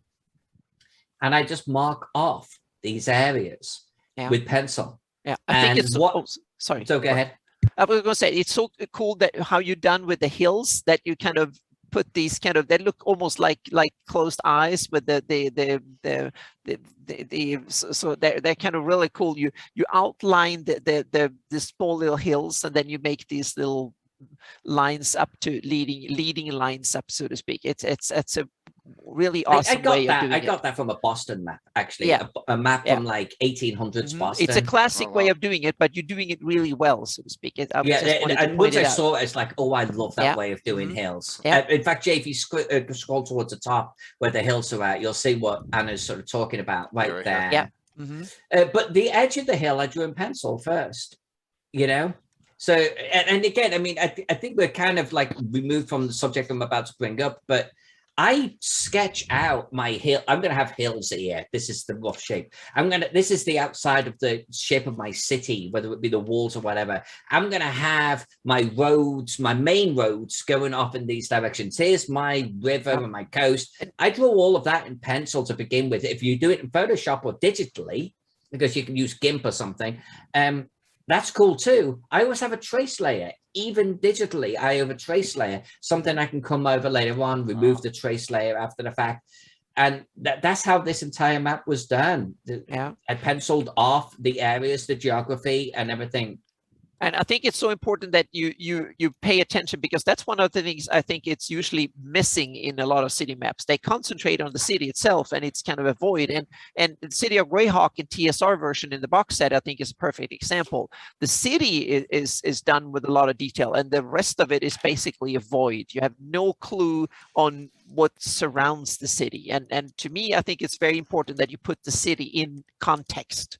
You need the next mile or two, or depending on but major terrain features around the city needs to be included. So you have to have some sort of overview map so you can understand how you approach the city and how you leave it and what's out there, so to speak. I got two specific questions for you. So Von Moku wants to know the following. Do you do a number of buildings per population when you sit down to start making the map, or do you make the map and decide how many people it fits? I've done both. Okay. I have done both. This one, I just needed a fortified harbor town, and I love the shape, and I don't care how many people are here, right? So I just drew it, and then I get a sense of how many it looks like people live here. But I've done other maps where, let's say there's a map called Light Harbor. Jay, I didn't give you that one. Okay. Which it's like more of a metropolis style one. In fact, I did another one recently called Age of Legends, where they told me, no, there's 150,000 people living here.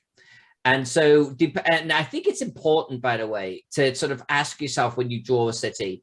Now, actually, let me take a step backwards. If you're going to draw a city or town, a settlement, to be the subject of the show, you can ask yourself, do I care?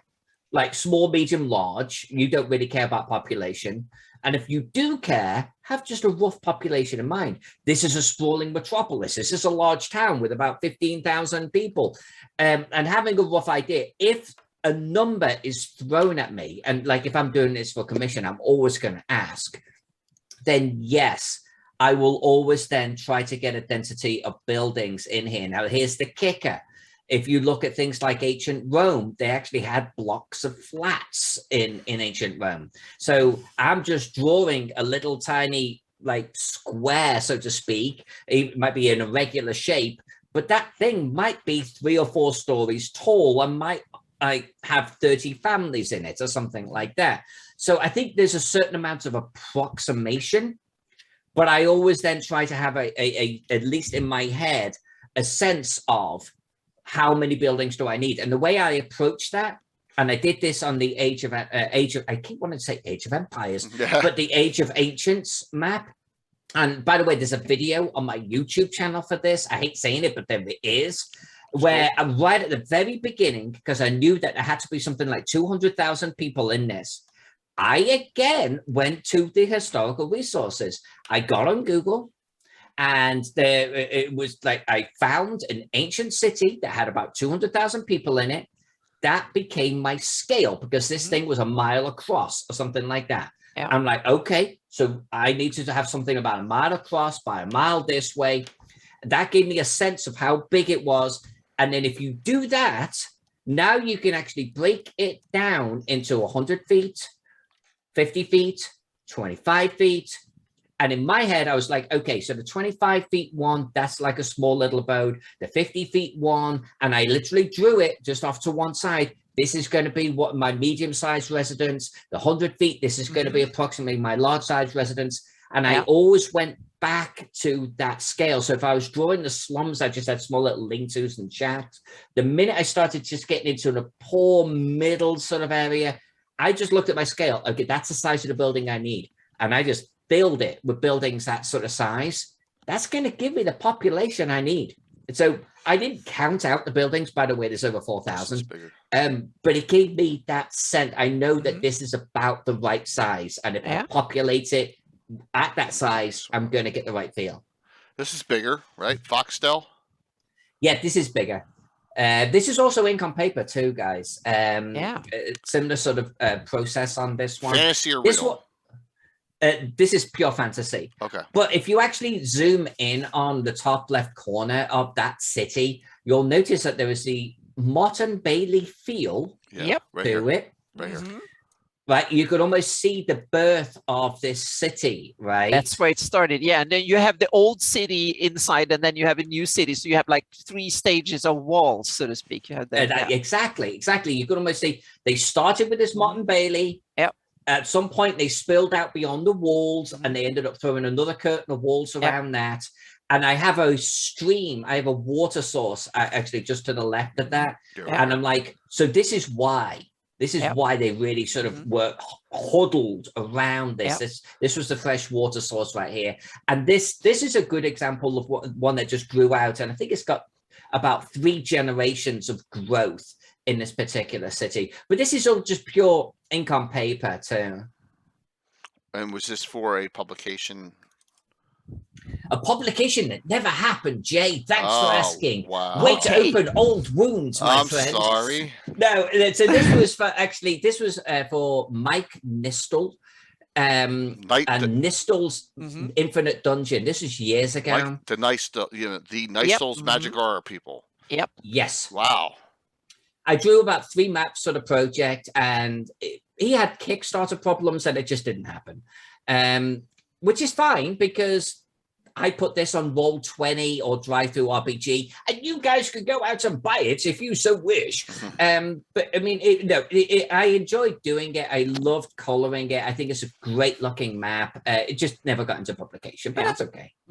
It'll do. Yeah, I think this is cool. And I want to tie in just to City of Greyhawk a little bit, because I know we have a lot of Greyhawkers in here. And when you look at not the TSR version, but when you look at Gary's version in City of Hawks, when you look at that map, you can almost see that the original embryo, that the village of Celinton or whatever, maybe even before it was called the Greyhawk, that there was a Motte and Bailey design, because you have a little island sticking up in that little gray run river on the side.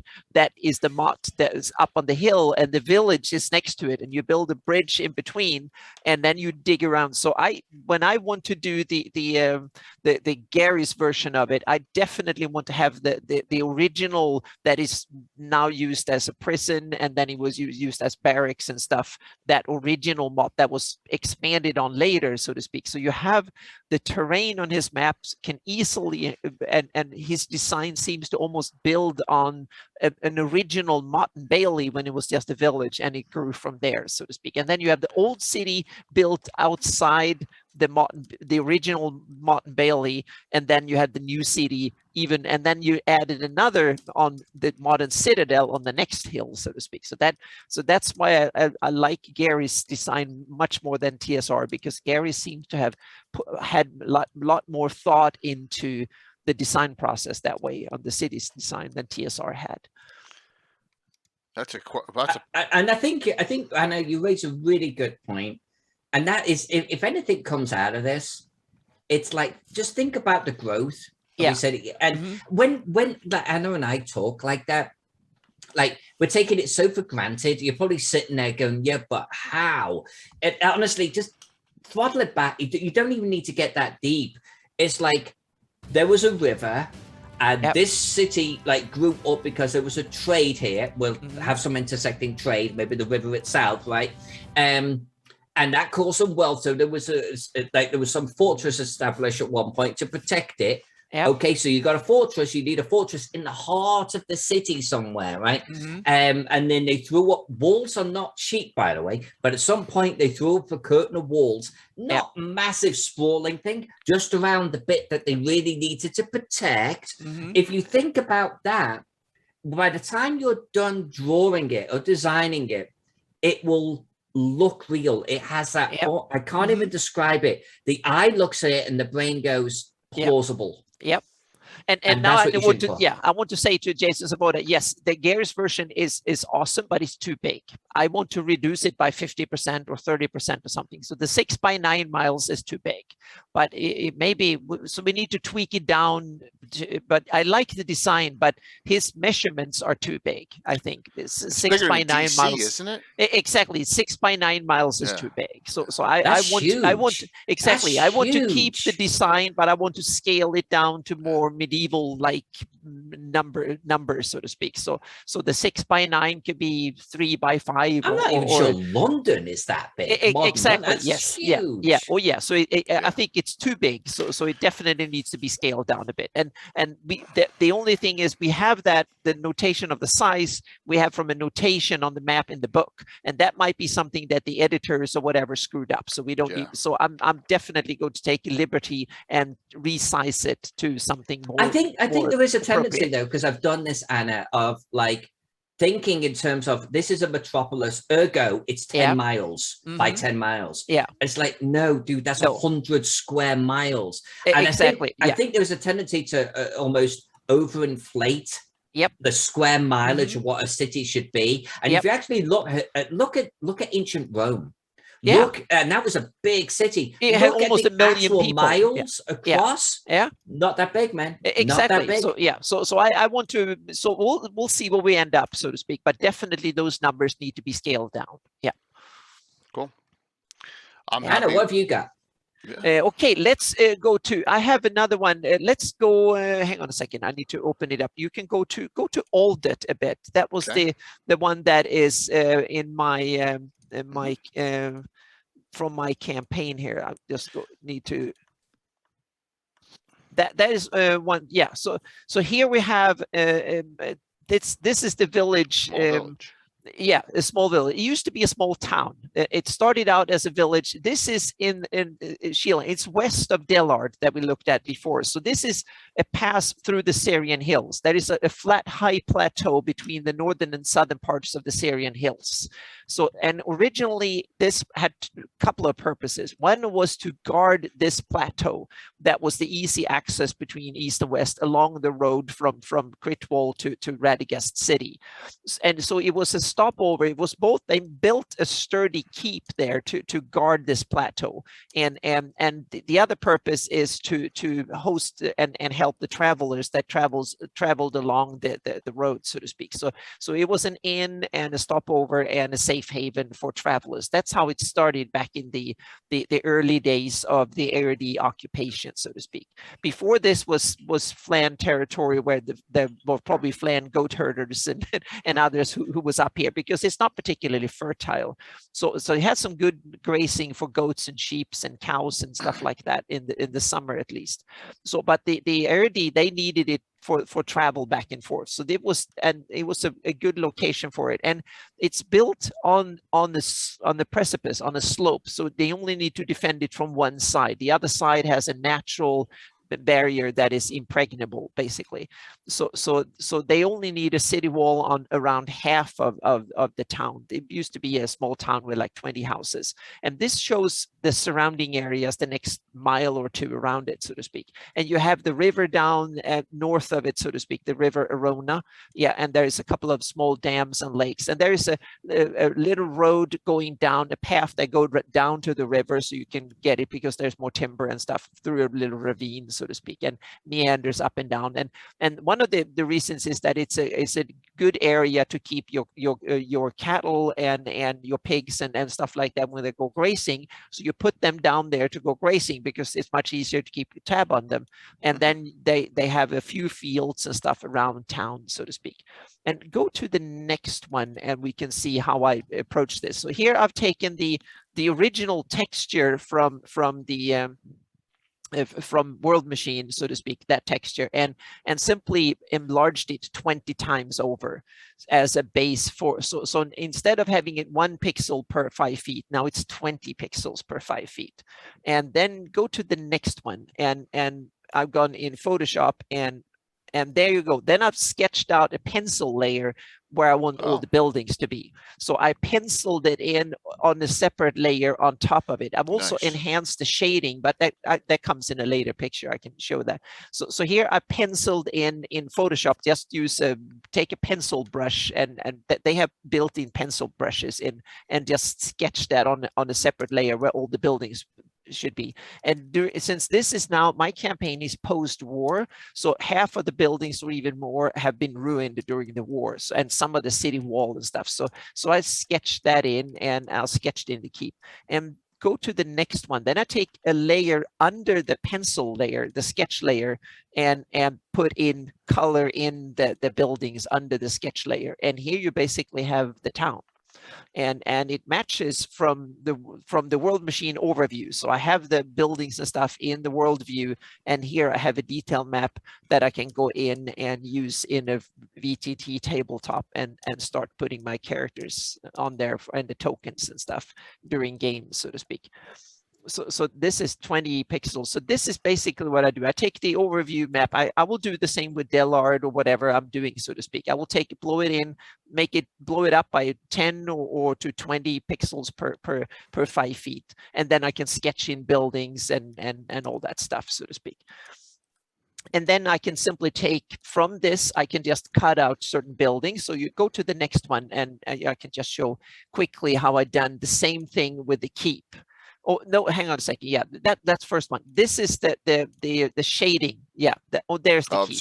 I'm sorry. Yeah, it's okay. Yeah. So here's the keep. I basically just took the keep and put that in Photoshop and sketched it and colored it using the same thing. So I just took the underlaying thing and texture from it and made a sketch layer and just made a color layer. So this is something that takes me 25 minutes or something, like half an hour maybe in Photoshop. So it's quick and dirty. So I can do it prepping for each session. So when the players come to, the party comes to a new town, I can take the 10 most interesting buildings and sketch out to this quality level in an hour or two. And as part of game prep, so to speak. So so I can sketch out a town. That previous town sketch took me an hour to do. And so in a day's time, I can do a whole town in this level of quality, because it's just sketching and it's quick and dirty. It's really, really fast. So now you're thinking as a DM. Exactly. Now I'm thinking as a DM, and that's part of my map making. Is I want the maps to be useful.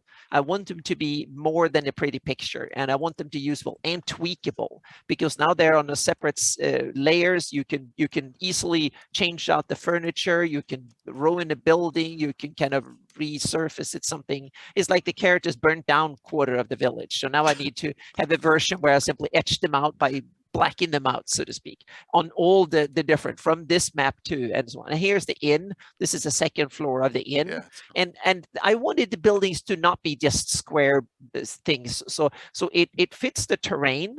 And then I just make something that is, buildings should have a little bit of character, and anyone who's been to medieval and seen old medieval buildings, they're not square and corners are not 90 degrees and stuff. They are built because it was like leaning and there was a little bump there. It was a big oak, so they just built around the tree, and they kind of, for tax reasons, the smaller floor had to be bigger because you only taxed for the footprint of the building. Yeah. So it's actually bigger on the second floor than the first. And so there are all sorts of weird reasons for it. And they didn't use modern tools or anything. So the buildings were a little bit haywire. And this building is actually, half of it is collapsed. So there was another half of the building with stables and stuff. And during the war, that was collapsed. So now they just piled up a lot of rocks, and then they can use the building there, so to speak. So that's, and then we can look at the last, here is the, zoom in a little bit. Here's the village in 3D. So here you can see the town, and there's even a little red line. That's where the party went in the last, when they took, so to speak. So I covered the area where they actually they traveled, moved, so to say. Yeah, they traveled, so to speak. So you can actually see it. So it's like a virtual game table, so to speak. The whole world is a virtual game table. Where'd you kill them? I'm just kidding. No, they haven't killed them yet, but we can follow I have the next village up, so we can take that afterwards. But here you can actually see the little, it's poor quality, but you can see the keep and the buildings and stuff. So I can show the players what the terrain actually looks like. Wow. And if you follow the red line, you can follow it all the way over to it disappears. It goes a little bit further, and you can see the, oh, okay, yeah. So there is so there is another picture further on. I have the travel pictures where you can see, this is from the south seen to the north, so to speak. So you can see. That's as far as I can go on this one too. Yeah. Yeah. So this is how I plan and execute adventures, and I can kind of, I can put the top-down version in VTT, and then I can show the players this is what it looks like, so to speak, and so they can get a good grip on what the terrain looks like and what they see. And this is something I can have a live version of in World Machine. I can actually move it around, so I can show them from any angle. Like now you're on the trail, and this is what the mountain looks like from your point of view. And these files will be available for everybody down the line, so you can actually load them up in a 3D tool and look at it yourself.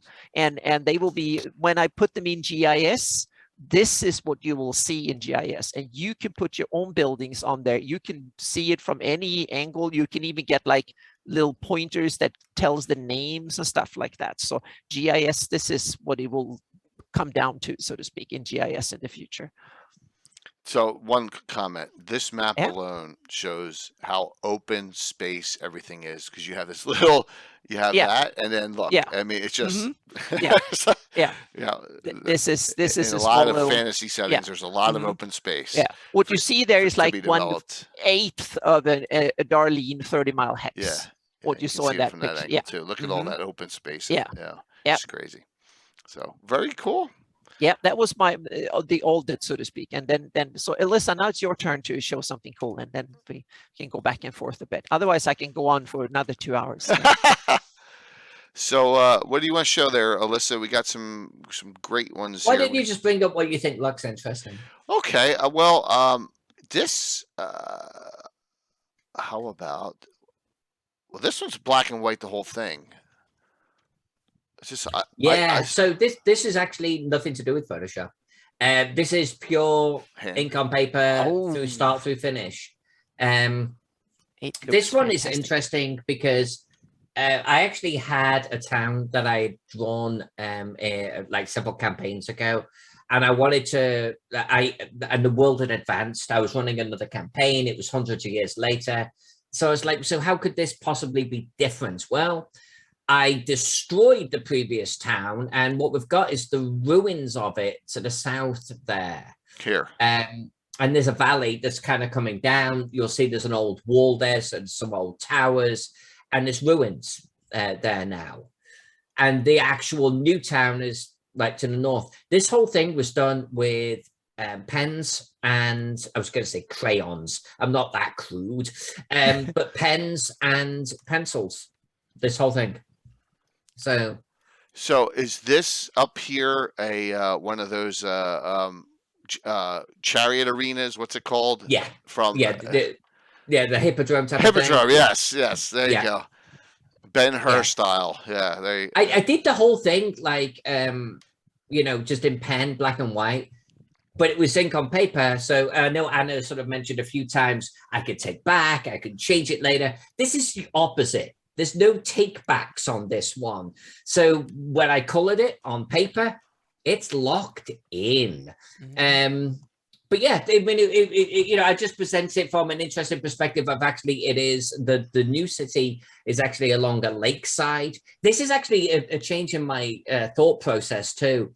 The original city was located to the south there and formed a wall against a valley, and that valley goes off 100 years, a long distance, several furlongs and a barrel or two, but it goes way to the south, and there's bad things down there. I actually have the Valley of the Lich King like several hundred miles away. Oh, cool. So this was like a wall against that. But then, so I come forward in time, but I also come forward in my way of thinking. I'm like, yeah, but there's a lake right here. There's literally a lake to the north. And there's trade here, and there's fresh water here. Yeah, okay, you can see they would locate to the north, and so I kind of moved the city towards the north there. So this was kind of just an exercise in the evolution of city growth and how it just changes over time. I want to bring this one up too, and this is you're recoloring these. Yeah, so this is the same village, and I think we have about 3 or 4 versions of it. 3, I think. 4. Just different seasons, done by different coloring. Yep. The actual maps were ink on paper again. I don't do ink on paper nowadays. I want to hasten to add that, but I included them in this mix because I just want to make it it's accessible, okay, to you. Look, we all love like glorious looking maps. We do, of course we do. We all love isometric maps. Can we draw them? Probably not. Are you going to draw them for your Saturday game? Probably not. If you are, god damn it, I'm jealous. And I wanted to show just some that are accessible. These are just regular pieces of paper, ink on paper, and then I colored them digitally after the fact. And it was a coloring exercise of different types of seasons, but it's ultimately the same village with this little tiny bridge going across the stream. Spring, fall. There's fall. And by the way, the hills are done in exactly the same way that Anna pointed out earlier, little sort of dashed lines. But the shadows, you added shading to it, on them, and yeah, it's so cool. It gives them elevation, you know. Yep. Yep. Winter. Yep. I love the ice flows on this one. Yeah, and that's all I want to say. The map I show of Dillard was in the summer, but when we looked at Aldit, that was mild winter because my campaign is mild winter. So I have textured all my maps of the area of Shieldlands are textured. I have for 6 seasons. So I have mild winter, hard winter, early spring, late spring, and so on. So yeah, sorry, go on. This is a ruined village. This is kind of one that's partly destroyed. Cool. I thought it was the same one. My bad. Yeah. Wow. That's cool. Yep. This I love ruins. I just do on my table, and so this piqued my. I saw ruins. Yeah. So a ruined village, right? And so I guess I want people to feel like you can break out a pen and draw a village, a ruined village, whatever it is, in an accessible manner. It like I can't do what Anna does. I never will if I live 1,000 years, but I can move an ink pen around on a piece of paper. Yeah. Do you draw it kind of in normal condition first and then ruin it afterwards, or do you draw it ruined from the start? I've gone both ways. I have absolutely gone both ways. You could draw it. In fact, if you zoom in on some of the ruins, especially if you do it digitally. By the way, digital is accessible to everyone nowadays. It really is. That is That's like awesome. Right here. There are some complete buildings, but then I can come back in later on and delete part of a wall and like just make it jagged, ruined wall. Yep. Get a little bit of dark bit on the top of the roof right here. It's a roof that's collapsed through, Now this one was ink on paper, so what I did was what I did. But otherwise, you could totally have both states going if you did it. Yeah. It looks like this. I mean, the walls are completely down. It looks like, right? All the walls, right? Is that correct? Or are these roads? Yeah, they're pretty roadways. much. They're pretty much. They're roads. Yeah. Okay. There was a tower off to the east there. Yeah, this too, tower is gone. Too. Yeah, completely. Yeah. These walls are all. I'm assuming this is almost a post-raid. Village right here. Yeah. Yeah. Very cool. That is neat. Last two, were they in any publications? These two? I don't want to. No. In fact, I tell a lie. There was a black and white version that got into. I think it was King for a Day by Post World Games Jim Pinto. But the colored versions, no. Did a coloring exercise, and what I think the ice flow was actually by Raven and Lloyd Metcalf's daughter. Okay. I think if I remember correctly, Raven, please, if I forgot, my apologies, but I believe that Raven did this one because Raven's really good at getting the lighting of this almost dusk in the winter time. I know this was Raven. So this was just a coloring sort of exercise for different seasons and things like that. Awesome. Very cool. All right, Anna, what we got as we bounce back and forth here in the last go to my 20, travel thingy and the travel folder, and there's a travel 1, 2, and 3. That's where you can follow the journey from the bottom left. You have all the village that my campaign started. There it goes. And then you can follow the little trail and it continues. Oh my gosh. Yeah, and then it ends and it goes down there and it goes in the river valley and then it ends there. And that's the town or little village of Bogford. And so go to the second one. So then you can see the whole journey. You can see all the in the west and Bogford in the east. And this is seen from the north, so to speak. So you can see. So you can see what the terrain actually looks like. So you can follow if you zoom in, so there you can see it. So there you have and how the road. So this is the road through it, and there's Bogford down there. That's crazy. And then the third one hones in closer to the Bogford, Bogford village, and or little, the village of Bogford. So there you have the village from Bogford seen from the west, and then I've detailed because that's the place they're going to. So going to the Bogford. So we have first we have what this Bogford looks like in Fantasy Grounds. So this is, and they're there, this is like 2 weeks before Needfest, or like 13 days before Needfest. So it's frosty, a little bit of snow up on the hills and stuff. So it's kind of winter. So so this is, there you have, population is right now, the population is mainly hobgoblin. But this is, so my players don't listen to this because now I'm spilling the beans here. So it's mainly hobgoblins. It used to be that the history of Bogford is that there's two reasons that this one is here. First of all, it's the easy access across people that want to go from Gensal down to Dellard and Axport. So it was the road between there who went over the, so there's a bridge across that little river there. I forgot the name of I named the river in my campaign, but I forgot about it now in my head, so to speak. But the bridge was broke during the war, that was not maintained and ruined. So the bridge is only a couple of ropes that the hobgoblins have put up so they can go across it when needed.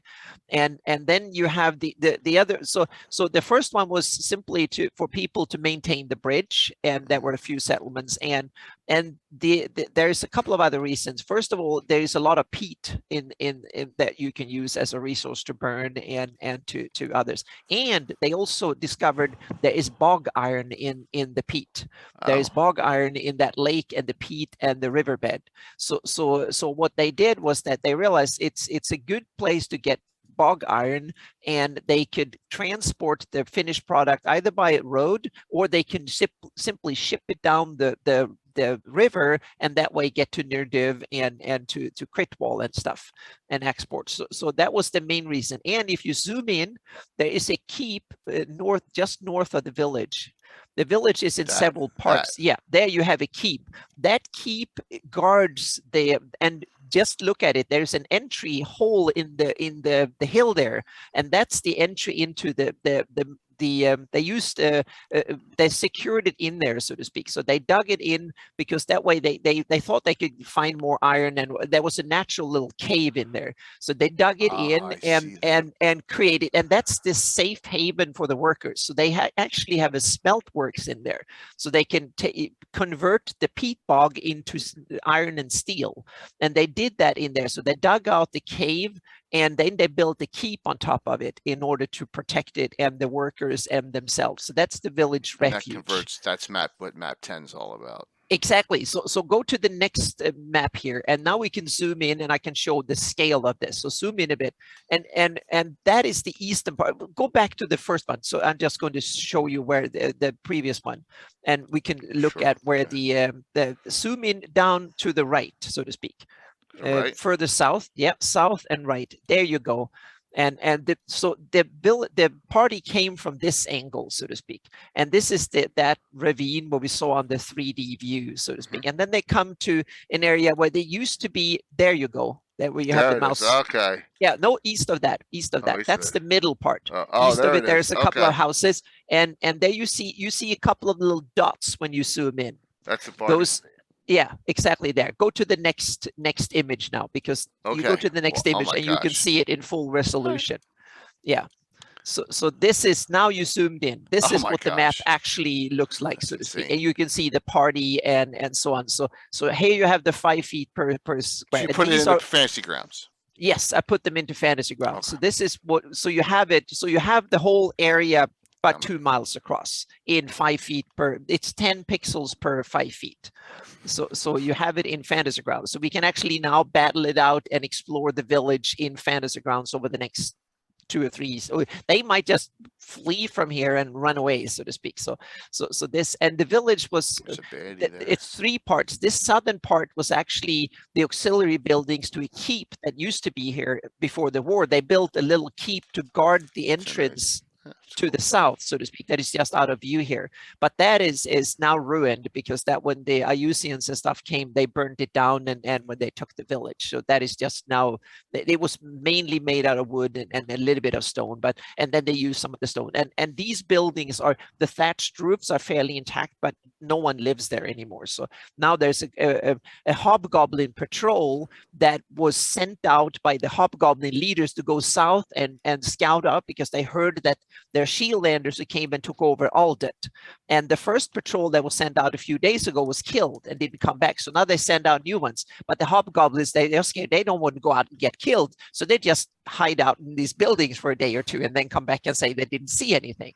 And then one of the local trolls is kind of curious what they're doing. So he was actually standing there staring into the building. Not a hobgoblin. Yes, exactly. It's a young troll, and he's staring into the building because they are eating yummy stuff in there. So he's very curious to see what's going on. So he's there, and that's the party comes in and they see the scene. So that's where we ended the last session, so to speak. So that's the, so that is the thing. And then go to the next one here. And here we can see Bogford in 3D. So if you zoom in, you can see this scene in 3D. You can see the keep, you can see the road, and all that, so to speak. Wow. There you have the keep, and you have the village and the bridge, and you can see this in 3D. Okay. So this is what it looks like in 3D. And there's another one. We can just skip past them quickly. So I just accidentally closed. One sec. I just Bogford. There we go. We're back up. Yep. Is that one? And there's we can go to that. There is another one, number 4. There's another one. I'm not sure what it. Yeah. So it's different angles. So there's 2 one from the south and one from the north. But go to the next one, and because this is a number 4. Yeah, there you go. So that is this is the mild winter, so to speak, version of it, and because I wanted to have different type of weather, and here you can see the full resolution image, so to speak. So you can zoom into, and you can see the keep, and you can see the entry into the smelt works, and the little road going down there, and the buildings. There's an inn and a couple of little farms and stuff that was basically there to support the mining works and to the few travelers that came through before the war. Now it's kind of basically deserted. They have a low wall around to keep their cattle and pigs and stuff like that inside. And you got winter, early spring, summer, yeah, fall. Exactly. Go to go to the next one. I'm just going to show a little bit what you can do. Here is hard winter, and this is simple. You just put it in Photoshop, and you can turn it into hard winter. So this is the same area with snow and everything. So to speak. Neat. Yeah, and then you can go to the next one, and then you go and there you come early spring. So this is what you can use when it's coming early spring, and then you have late spring, early summer is the next one. Now it's starting to be green and so on, and then you have full summer.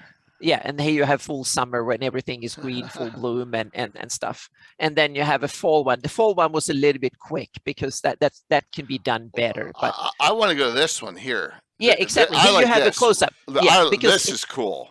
Yeah, this is cool. Yeah, this is the cutout of the dungeon, so to speak. Yeah, so what they've done is that they expanded the small cave originally, so they could store stuff. Right. They can have a safe haven. They can store even their horses and stuff away from. So when danger comes, they can seek refuge in the mountain itself, so to speak. And this is what it looks like. I used the Dungeon Fog tool to create this map. So this is what it looks like when you come in. So there's some, and this is the version when the hobgoblins are taken over. It's not complete yet. I need to add a few more features in there, but it's almost complete. And you can see the bottom, and you can see the smelt works and stuff. So this is how I would have it from the world into the dungeon, so to speak. So you can get the whole view, and the players can follow along, and you can kind of see, you get the whole picture from the big picture to the minuscule. What do you think, Alyssa? Anna's developing her own DMing style with this. Yeah. I tried to at least. Oh yeah, there's gonna be Anna software coming out too. Eventually, I want to have campaign tools pack. that, exactly. I want to have a tool that can handle these kind of maps and the views and stuff like that. It's more than maps at this point. Yep. It's like you've got a hobgoblin peeking through someone's window. Yeah. No, you've got a whole campaign setting going on. Yeah. So that's the idea, to have it. So you have different versions for different times of year, and you get the 3D view, and the 3D views can be skinned with the different winter, summer as needed. So I love the 3D views. The 3D views are just beautiful. So this is almost like a dual city on this one. Yeah. As we go. This looks interesting. What is this? This is this was actually for Kobold. Oh. This was the map that made me go off and buy a Wacom. I'm like $3,500 worth of like hardware because of Kobold. Yeah. This was drawn ink on paper. I know I'm saying that a lot tonight, but it's just a theme. And it was a gnome city that they wanted me to do. And this is one where I'm going to be honest, they gave me the layout, at least the river layout and everything that they wanted on it. Yeah. I don't think I would draw this quite this way myself. I think the river looks moat-like, and I think that's okay. I think there's a certain amount of it doesn't feel natural to it. Yeah, right. Feels a little bit designed. But gnomes engineer stuff, so right? Yeah, exactly. So so this one was maybe my first map that I ever drew for a major publisher. Okay. This one right here. And that's one reason why I included it. But I also included it because it's just not real in many ways. It does have that falseness to it. This is the digital coloring. This is the first map I ever digitally colored here. It's a great result for being the first time. Yeah. It worked out okay, right? It worked out okay. And then you could add little smoke and things like that to it. Yeah. But yeah, I mean, it came out okay. I'm fine with it in general. I love the forests and the trees and everything that I've got going on with this one. Kind of down with the watercolor on it. The city itself definitely feels, and this is why I kind of included on this one. The city feels manufactured, designed. Yeah, and I think that's okay. That's okay if it's a gnomish village or a gnomish town. I think there just needs to be a purpose. There needs to be a reason. If you're going to do something like this, you'll also notice I have very few buildings on the other side of the water. Nowadays, I would have some because I think it would realistically have some going on there. So, but in generally, looking at something like this, in fact, we've got another one, Jay, that we're going to do that is total freaking design. Okay. But I think just in general, this is an example of it's okay to break some rules. Yeah. Just have a reason why you're breaking them. And in this instance, it's fully occupied by this is obviously a canal running through. There's obviously this is a man-made canal. Yeah. Running through multiple. So which it's the largest gnome city I've ever seen. Yeah. So it's kind of Königschein, I think it's called. Okay. Königschein. Yeah, and this is Kobold Press right here. Yeah, and they have lots of cool kind of iconic out of the normal, way out off normal kind of iconic things. And the Midgard is full of that. Greyhawk has much less of it, I think. Did you say there was another one, Alyssa, that's very manufactured? Yeah, do the well, we're on the subject of the not believable in a way. Sakura. Oh yeah. It's beautiful though. Yeah, this one. Oh yeah, that also looks very designed. Yeah, I've got cool. 3 maps in this series. The client asked for something that looked. God, what was the phrase? That the city should look like it's Egyptian or something like that. And I was like, well, how do you make something look Egyptian? Yeah, it's in the desert, sure. Or I could actually make it look like a hieroglyphic. And I looked at scarab beetles for it. And in this particular one, scarab beetle with the wings open. Yeah. So did you design that? Was that part of the art order, so to speak? Yeah. No, I decided to come back with this. Okay. Cool. Yeah. They said make it look Egyptian. I gave them a sketch that was this shape, and they were like, roll with it. I'm like, I could do that. This was ink on paper as well. Originally drawn at least the shape in pencil. And if you actually look up Egyptian hieroglyphics or scarab beetles, there is a design with the wings out just like this, and like with a jewel above its head. And I basically translated that to a city shape. It's so cool, and you have the legs with the grip to castles or like fortifications, and it's cool. Yeah, exactly. I just rolled with it, and I've filled in the interior with our regular buildings and everything. So this is another one that's obviously not your typical settlement. No, but it's cool because breaks rules. But it breaks rules, but you still maintain it within the geography, and I think that's cool. Yeah, and that's okay. I mean, you gave the client what they wanted. Yeah, it's awesome. And I tend to do more art sometimes than actual city. I mean, Dubrovnik, actual city. This one is a head turner. This one, people look at it. This one, people buy a canvas print of this one. Yeah. People don't buy a canvas print of Dubrovnik. But this I think invokes fantasy, which is kind of what they wanted to do. In our time, I want to bring up one more Alyssa one that's really interesting me, and that's this one, which we've seen this multiple times. This is like the granddaddy, isn't it? Yeah. Yeah. It was my largest city up until recently. I've definitely been drawing larger. Yeah, it's so big. Wow. I'm drawing Rome right now, but not Rome, London. But this was Tecumel for Catalel in the Tecumel setting. And I'm going to admit, I'm not that super familiar with Tecumel. I'm sure that some of the listeners are. Yeah. It is a setting that I think could have been another Greyhawk. I think they wanted it to be another Greyhawk. It has some very passionate followers for it. And Jeff D asked me to draw this, Catalel.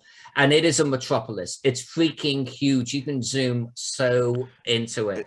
And there's some canon pieces on this one. Like there's a temple right there, which was a scenario. And so it had a floor plan that I had to copy on the city map and such. But yeah, this is one where, how do I describe this from a settlement perspective? It is a metropolis. It has some river crossings, obviously some bridges that are well established. We've got the amphitheater right there. But it has a courtyard that is surrounded by temples. That was one of the main sort of features. So from a design perspective, that's one thing for you to all be thinking about. It has a foreign district to the west. The foreigners, dirty foreigners, get like the slums almost to live in until they're admitted into the city proper, which is partly the coloring. But I also then invoked more of a slum and maze with smaller buildings and lots of little tiny alleyways in there. Just like is this area like the Grand Bazaar? It's so cool. You have stands and stuff there. It's so cool. Yeah. What's the population? All of those little tiny tents. Population? Oh, this sucker was like 200,000. 200,000. This was a big one. Yeah. And then we've got a big, huge graveyard to the south outside of the city. And that's, by the way, one of the things that I talk about recently in some of my how-to videos is like graveyards and where they would be located and things inside or outside of the city, how to draw them and so on and so forth. This was one of the first that I actually drew, and it was a big, huge, sprawling graveyard, like New Orleans style. Question for you. Gary Julian asks, were the clouds of your style correct, or were they by request from the... I think this was, this was, I think maybe the first map I put clouds on. Okay. Maybe. Not all cities can take it. Not all maps can take it. Some maps take them better than others. And other maps, when you start putting clouds on, they're covering up details and you're like, oh, no, take the clouds off. Some people don't like clouds. I love adding them, especially with the drop shadows. Oh, yes. I think they're so cool. It gives that elevation, right? That sense of scale, like you're looking way down. And it got to a point where clients would say, and don't forget, do your clouds. So some cities get it, not all do. Question on this one. Is there a key for this? I mean, it's so huge. like what all the buildings are somewhere that they have a reference on, or just some of them, or 100 of them, or? No, I believe so. Yes. Okay. So this was Jeff D. Okay. The Jeff D. This was done for him. I never got I actually never got a print of the final product or anything like that. Really? So I don't quite know Okay. what he did with it. I don't think I did. I might be lying and throwing Jeff D under a bus right here, Jeff. I apologize for that. But I don't think, but I do remember seeing a version of this with numbers on it. Nowadays, I tend to be the one that does the key and does the numbering. Okay. Like the Chaosium map that I'm doing nowadays, I will number that. I will do the key on that. But in my early days, I always thought just someone else would do the key, so, you know, and they typically did. Awesome. I just wanted to draw buildings, man. Oh my gosh. Scale bars and keys to do. That's crazy. Some layout dude's job. That is unbelievable. I mean, the level density to the west is crazy. You know, a lot of spots, but it's nuts how much work it is. It's awesome. Yep. Very cool. All right, Anna, what do you want to finish up with? Well, I can then show my only city map that has been published, and that's the Midgard for the Per Bastet from Southlands. Yeah, and it's kind of an irony because in the new book they replaced it with another map. But they kept the city design is halfway mine and halfway. I had the basic layout was already made. So what I did was that I took that basic layout and put it in World Machine for the world map. So there is actually inserted. This was the very first time I tried that out, and that's like 6-7 years ago. So when I'm done with Dellard and Aldet and Bogford and stuff, and we'll do a crit wall, that was honed here the first time. So it's very primitive comparatively, but it actually has 3D terrain, and the rest of the city is quick and dirty Photoshop work because it has to be done in a couple of days. So it's like, look at how, I mean, you got it's like 10, 12. Yeah. And that was one of the things they cleaned up. They reduced the number of buildings to 1/10, and they cleaned up the city, the streets and stuff a lot. And in some ways, I totally understand why they did it, but I think they reduced the number of buildings way too much. I forgot how much the population is, but I think it was it made the big buildings be less impressive, so to speak. Okay. And the smallest buildings are way too large, in my opinion, the last one. But on the style wise, it's kind of, I understand why they did it, for consistency and for simplicity and to make the key work. But there are some cool things. Those little dots out in the water are actually statuettes that I made in 3D. Oh, wow. So those statuettes are actually 3D stone titans that are made in 3D, because I have some 3D scans that 3D that we took pictures of the city, but I couldn't put all the buildings in there. But I made some tests and stuff. So those are actual 3D models that I did in View back in the day and stuff. So it's 3D modeling, and it's the first one that I kind of tried it out. So it's pseudo 3D and cool. the shadows, the towers. of them. Yeah. Exactly. The shadows of them and the shadows on the city wall and stuff actually made in 3D in View. So they're actually, and the same thing with that's pyramids are very easy to do because it's one of the basic 3D models. So I actually put that in View, rendered it with gold or whatever the material was.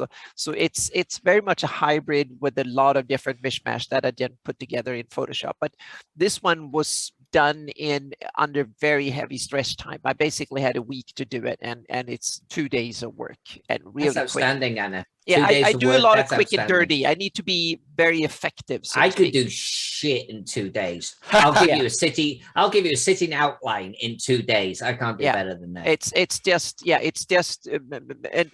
all the small buildings. What I did was that I just took a scatter thing in World Machine and just did various brown in a pattern. And then put that on, and then have a mask layer, and then very quickly drew the roads, and that was all the little buildings were done in an hour. So it's quick and dirty, but it doesn't look that good on close inspection. It doesn't hold up to close scrutiny. It looks fantastic from a distance, but it doesn't look half as good as Alyssa's map when you really get close. So it's quick and dirty, so I can move on, because that's the problem. It evokes what you need, though. I mean, I think this actually kind of comes full circle in a way. what do you want your settlement to invoke when the players are looking at the map? I get a sense of districts here, neighborhoods, major roads, temples, maybe fortified areas, certainly where that would be harbors, etc. And at the end of the day, maps serve a purpose. Well, a lot of maps do. Yeah. And this is a great example of one where you could hand it out to your players as a full print and everyone would be happy and get a true sense of the city. And I think that's all you need. Yeah, that's all you need. Thank you. Yeah, look down at the far bottom left, there, along the cliff at the water. There you have the biggest statues, and you can actually see. Wow. Yeah, you can actually see the heads of the statues and stuff when you zoom in. So there's a whole bunch of them there, and it's and that is actually 3D carved out real hills from World Machine, so to speak. So and then I used View to create the 3D statues and stuff. So it's a combination of a lot of things. So and that's one of the tricks. If you want to do this, there is not one easy way to do it. You have to use if you want to do it quickly, effectively on a budget, either because your players demand they go from settlement to settlement, or if you do commission work and you simply have to do it before deadline and you want to earn a little bit of money and you want to deliver something quickly, you have to use different tools for different things. You have to make shortcuts and cut corners and deliver effectively. So figure out and what workflows work for, it's different. It's up to you, meaning you as a creator have different strengths and weaknesses. And that means that you play on your strengths and try to smooth over your weaknesses.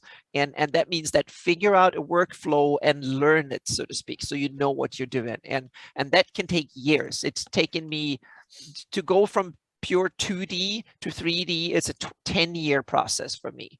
And I'm starting to get there. So now this map is done 8 years ago, and that was my first attempt, so to speak, and it's quick and dirty, but not too bad. It holds up.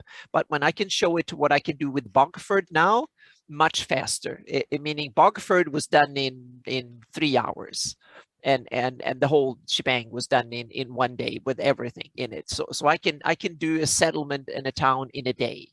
And that was something that would be needed for my campaign and stuff. So yeah, so it's kind of, yeah. Awesome. So Patrick asked one question: Have either of you have done underwater cities? Not yet, no.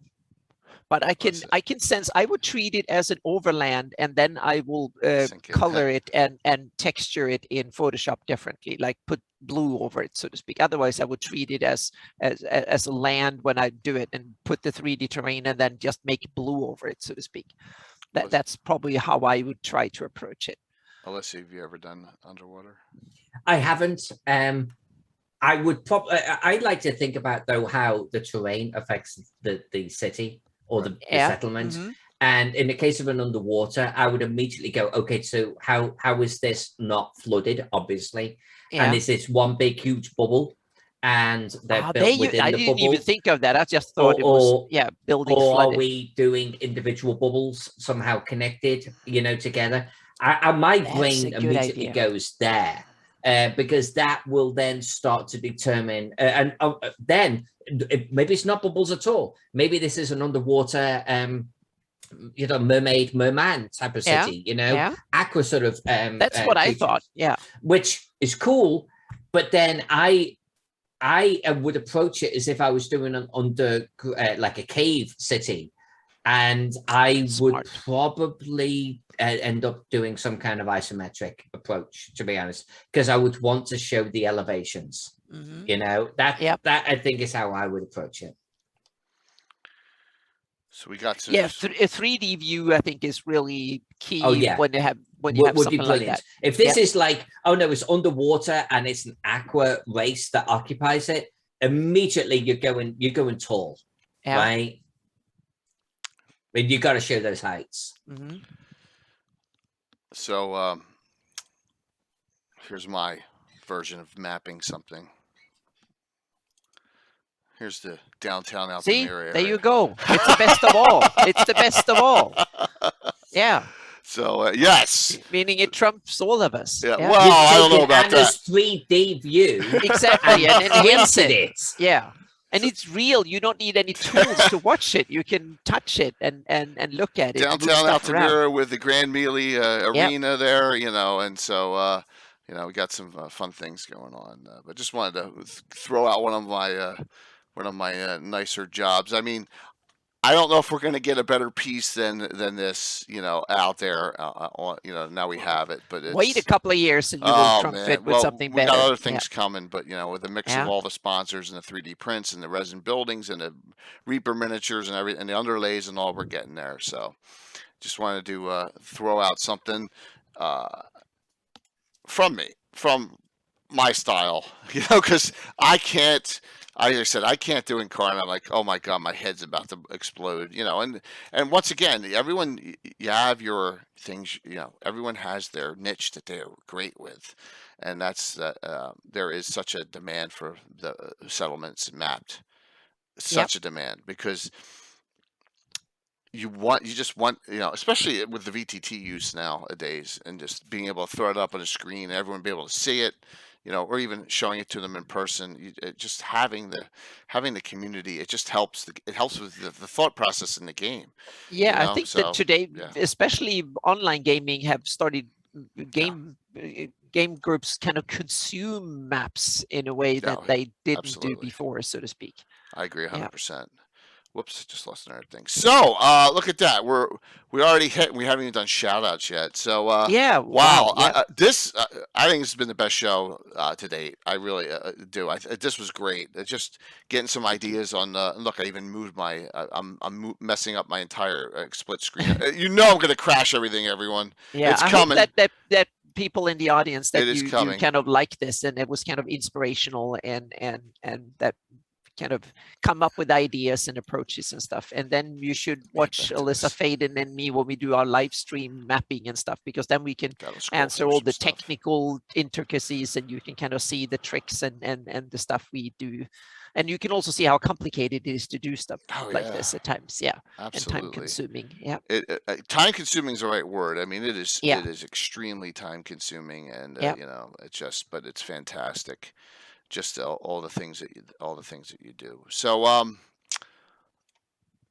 Alyssa, what's going on? You want to do some shout outs now? What do you got? What do you got planned? What's I can make this real quick. Okay. If you could actually bring up a map while I talk about this. Sure. Did I put it in there? Oh yeah, Gaslight London. That's what I'm working on. Okay. While Jay brings that up. It'll be up in a second. Or Lord Mr. Gasumba himself. However you want to, whatever. Bring up Gaslight London for me. So my main project right now is I've been working on It would be nice if I went to the right screen. Whoops, I hit the wrong screen here. There we go. I've been working on 2 Chaosium maps. And one I can't talk about because I'm under NDA, but they gave me permission to talk about the other one. Oh, okay. It is 1890 London. This is my main project right now and will be for the next month. I am releasing updates several a week on my various social channels. I encourage you to follow me anywhere because I'm Alyssa Faden everywhere. If you want to see updates on this one, I'm drawing it about 30 to 40 inches across. At 400 DPI. There's a lot of detail in this. I've got about 20 resources that I'm looking at, 4 main ones, so I can actually get every building, every road, every shape dialed in. So this is my main one right now. This is going to be, and it's going to be fully colored at the end of it. So this is my baby right here, Gaslight London, and I'm truly honored to be truthful.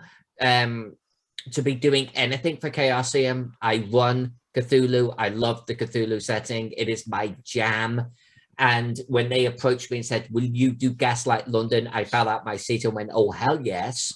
So that's awesome. What I'm in the process of doing. It is, of course, a work in progress. But this is my main shtick. And honestly, I've learned a huge amount about London and even the changes of London between 1830, 1850, 1870, and 1890. It changes so much because I've been looking at all of the maps on various different libraries, etc. So this is my main one. And if you want to really get some behind the scenes look at this too, plus a whole bunch of other goodies that I do, check me out on Patreon. I don't like to sell myself, but I've linked it. I'm gonna look at it again. I'm giving high res glances behind this. I do videos about this just for my patrons over there.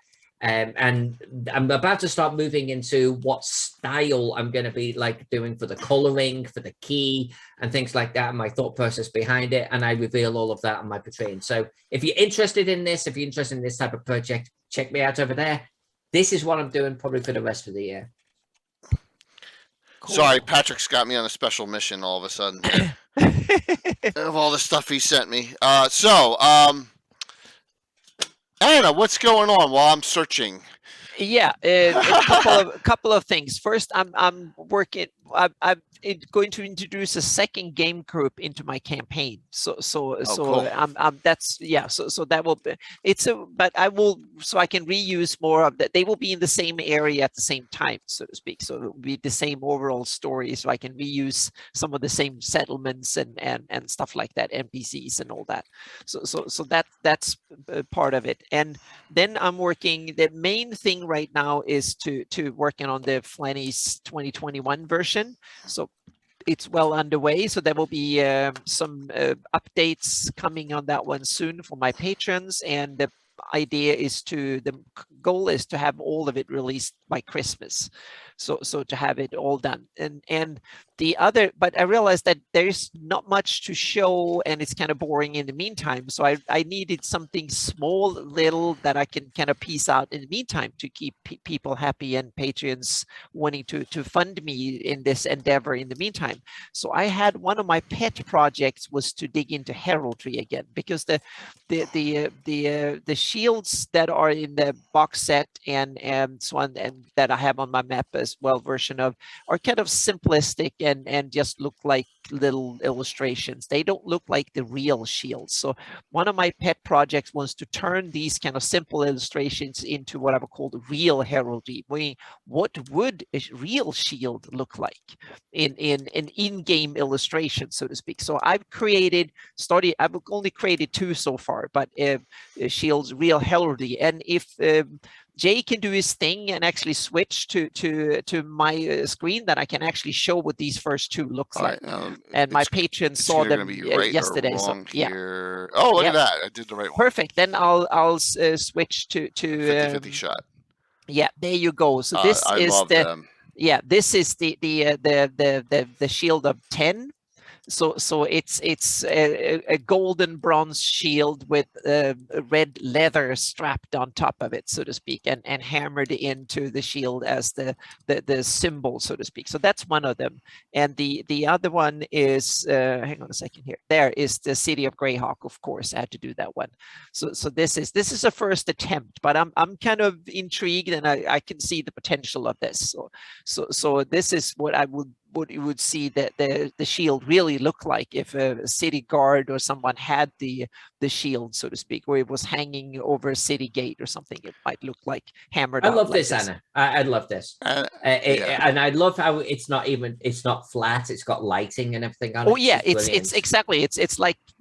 It's like a handout. This is in game what the shields would actually look like. I'm gonna have to bribe Anna to get all the texturing for that to redo all my works myself, because that's unbelievable. Yeah. That looks real. That looks real. Yeah. So it's kind of cool. So this is part of it. And so I'm going to do like a bunch of them per week. It takes me about 30 minutes to do one of these. So I'm going to do one every other day or so, and then batch them out in the meantime, because I have nothing else really finished work to do until the end of the year. So this is one of these little small one. I'm also going to start my milestone project and do some milestones and like some small little cool stuff in between until the big one is, so it get me a distraction. And I'm going to spend an hour a day or an hour and a half or something like that a day working on the heraldry project for this. So that's part of the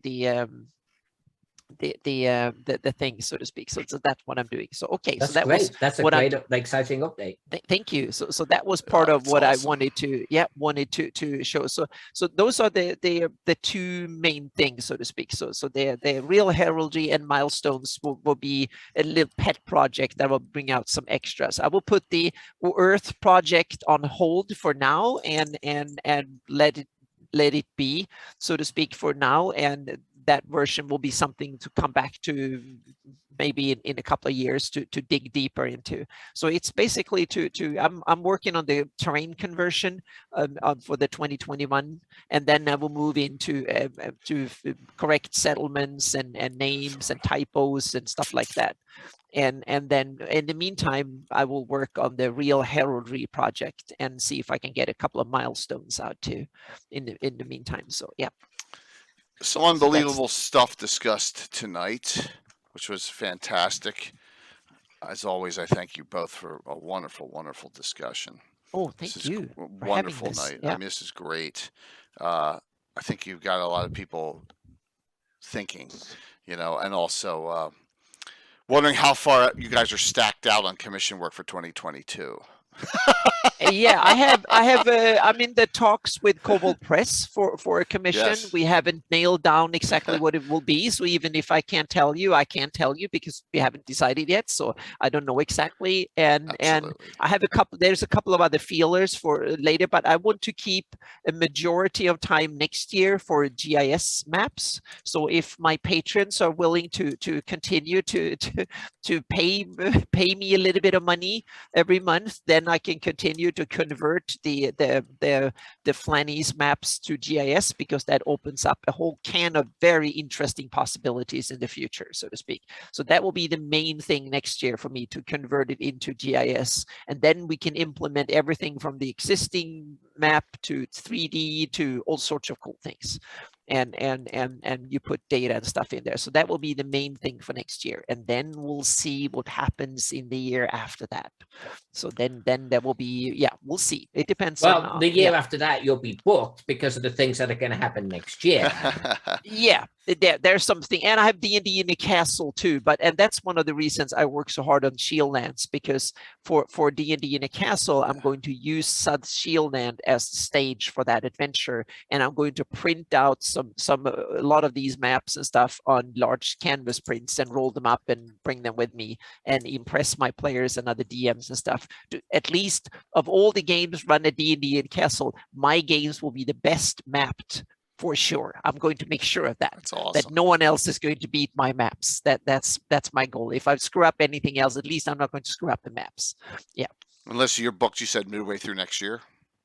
Yeah, probably about this time next year. I'm always about 9 to 12 months booked out, something like that. I'd like Anna. Anna and I have spoken about this. Occasionally when someone contacts us, we'll always try to probe what they're actually wanting. If someone wanted a village or a small town or something, then I could probably slip that in. Exactly. But big project-wise, I'm out by a year. Yeah. And I have to since I'm going to let 5 people or 6 people will be to have custom versions of the Greyhawk map, I have to set aside 5 days a month or 6 days a month. That's almost a week. So that's almost like that's 20% of my capacity to maintain their map versions too. So that's part of the game. If that many willing to pay me to do it. Well, and won that for a year from the during virtual ground. Exactly. So one is already. So yep. Yep. Mm-hmm. Yep. All right, so Sunday night, we got another really good discussion. I'm just gonna throw it up here. Yes. So we got Tavern Talk, Greyhawk Campaign Development Tavern Talk with myself, Anna, and Jason Zavoda. I'm gonna go over a lot of the key ones in my campaign, share some pics and some scenery. There's some really great references. If there's this is all Necromancer Games by Chris Jones, but he has one out for Frog God too. I think I got that in PDF, Book of Taverns too. All right, so you have the Necromancer one, and that's a reprint available, and then also you have the good old Shady Dragon Inn, right? You had this from the original days. Plus, you have Hamlet and all, Welcome Wench, and you got a lot of others. So we're going to discuss a lot of that and bounce around with Tavern Talk Cool. on Sunday night. Next, we don't have a topic yet for next Wednesday's Legends of Lore. We'll get on that. I continue Adventure 929, Portents of a Great Apocalypse. Just starting a long-term campaign arc to undo the awful damage that this adventure is. Okay, so oh my god, you're going to repair it. You're going to restore its faith in the Doom Grinder. Yes, I'm going to put my money where my mouth is for a change instead of complaining about stuff. Yeah. So now we wait for the Thrommel as a vampire adventure after that, so to speak. Oh no, that is never existing in my world. I can't have that. But so this is my last weird night stream till after Halloween. So no Friday or Saturday night streams until after then. But I got 2 Saturday night specials back to back. Saturday, November 6th, the return of Ed Greenwood playing here, right? Nice. Ed Greenwood playing Greyhawk, Alyssa, if you can believe that. Yeah. Nice. Ed Greenwood, so cool. Tony Winslow Brill, Eric Boyd, Stella Luna, Anna, and Eric Mangan can't make it, and so Mike Disney, we're adding Mike. I've invited also Eric Mona, and he hasn't given me a yes yet. So for that night, and that'll be on the 6th, and then on the 13th, I have a game with. Mandy's DM Mandy, Myriad, Darling Creepshow, Little Bones, all 4 brand new to my campaign. So that'll be and Josh is going to join them too. Zarathon, that'll be a blast. So they're going to abuse the hell out of him, if you're watching, Josh. So we got a lot going on. But let's do the giveaways. I couldn't find what Patrick said. Hey, do you have a City Sites? I couldn't find it. I think I gave it away. But I have a ton of these. So in addition, I'll do a second giveaway for Treasures of Greyhawk. In addition to the $25 gift certificate to Frog God. Last call. If you're not in, let's get them in, and I will close this out. Just in this, I'm almost positive you're in. Here. Let me check real quick. And thank you all for the subs, follows. I did it again. I keep on putting it over my things, and then I what do you call it? I almost erase myself on XSplit because I don't want to put it over you. Because when I put it over Zoom, that's when things crash on my screen. Okay. That's the bizarre thing. Zoom is very temperamental during live streams here. Alrighty, here we go. Anyone else? Last call. I'm going to close this out. Let me just check for. Justinius, almost positive I saw you in here. Yep, there you are. We're good. Here we go. Closing out. First winner. You can choose whichever you want, the first winner. Dale Asher.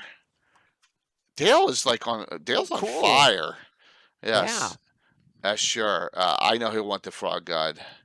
Because he has this, there's no doubt about it. So there's no, yeah, you got the Frog God there, Dale. Second winner, Michael von Moku, Treasures of Greyhawk. Awesome. Treasures of Greyhawk, Michael. All righty. So I know you had it. I know, and Michael may have it too. You have the original. Now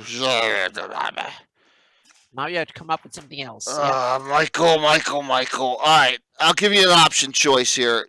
I know what I'm going to do. Patrick, we're going to you have to start sending Jason. No. I got it. We got Frog God, Necromancer game stuff. Oh, all right. Awesome. I got them. Yep. So, do you have Crucible of Freya or perfect Siege of Durgam's Folly or What Evil Lurks? You pick one. I don't have any dice right now, Mike. I'm out of them. I just gave them out last night. One of those 3. You tell me. You can tell me via whisper in Discord or in chat. I'll give you. It's either Crucible of Freya, Durgam's Folly, or What Evil Lurks. They're all pretty good adventures. They're. I love them. I love all the Necromancer game stuff.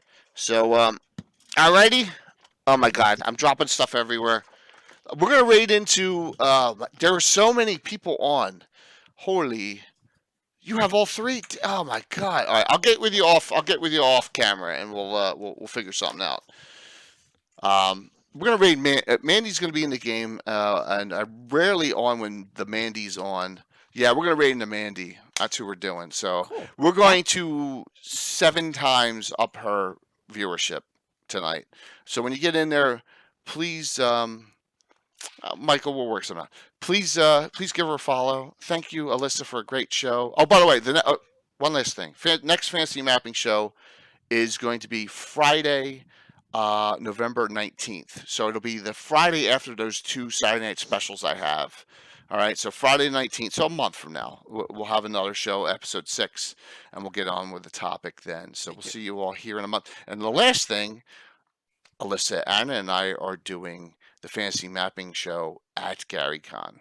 Okay, so we will have a GaryCon episode in person at GaryCon. So I post my links in chat too, so you have all the links to my Notion site for Greyhawk stuff and video or YouTube channel and stuff. So yeah. So no game hole for me. I'm going to PAX Unplugged though. So thank you everyone. Let me hit the wrong button here like I always do, and and let's raid into Mandy and give her some love here. Mandy DM'd at Greyhawk Con, Tomb of the Lizard King, and is also playing in my game on the 13th. So, am I gonna hit the right raid? There we go. Setting it up.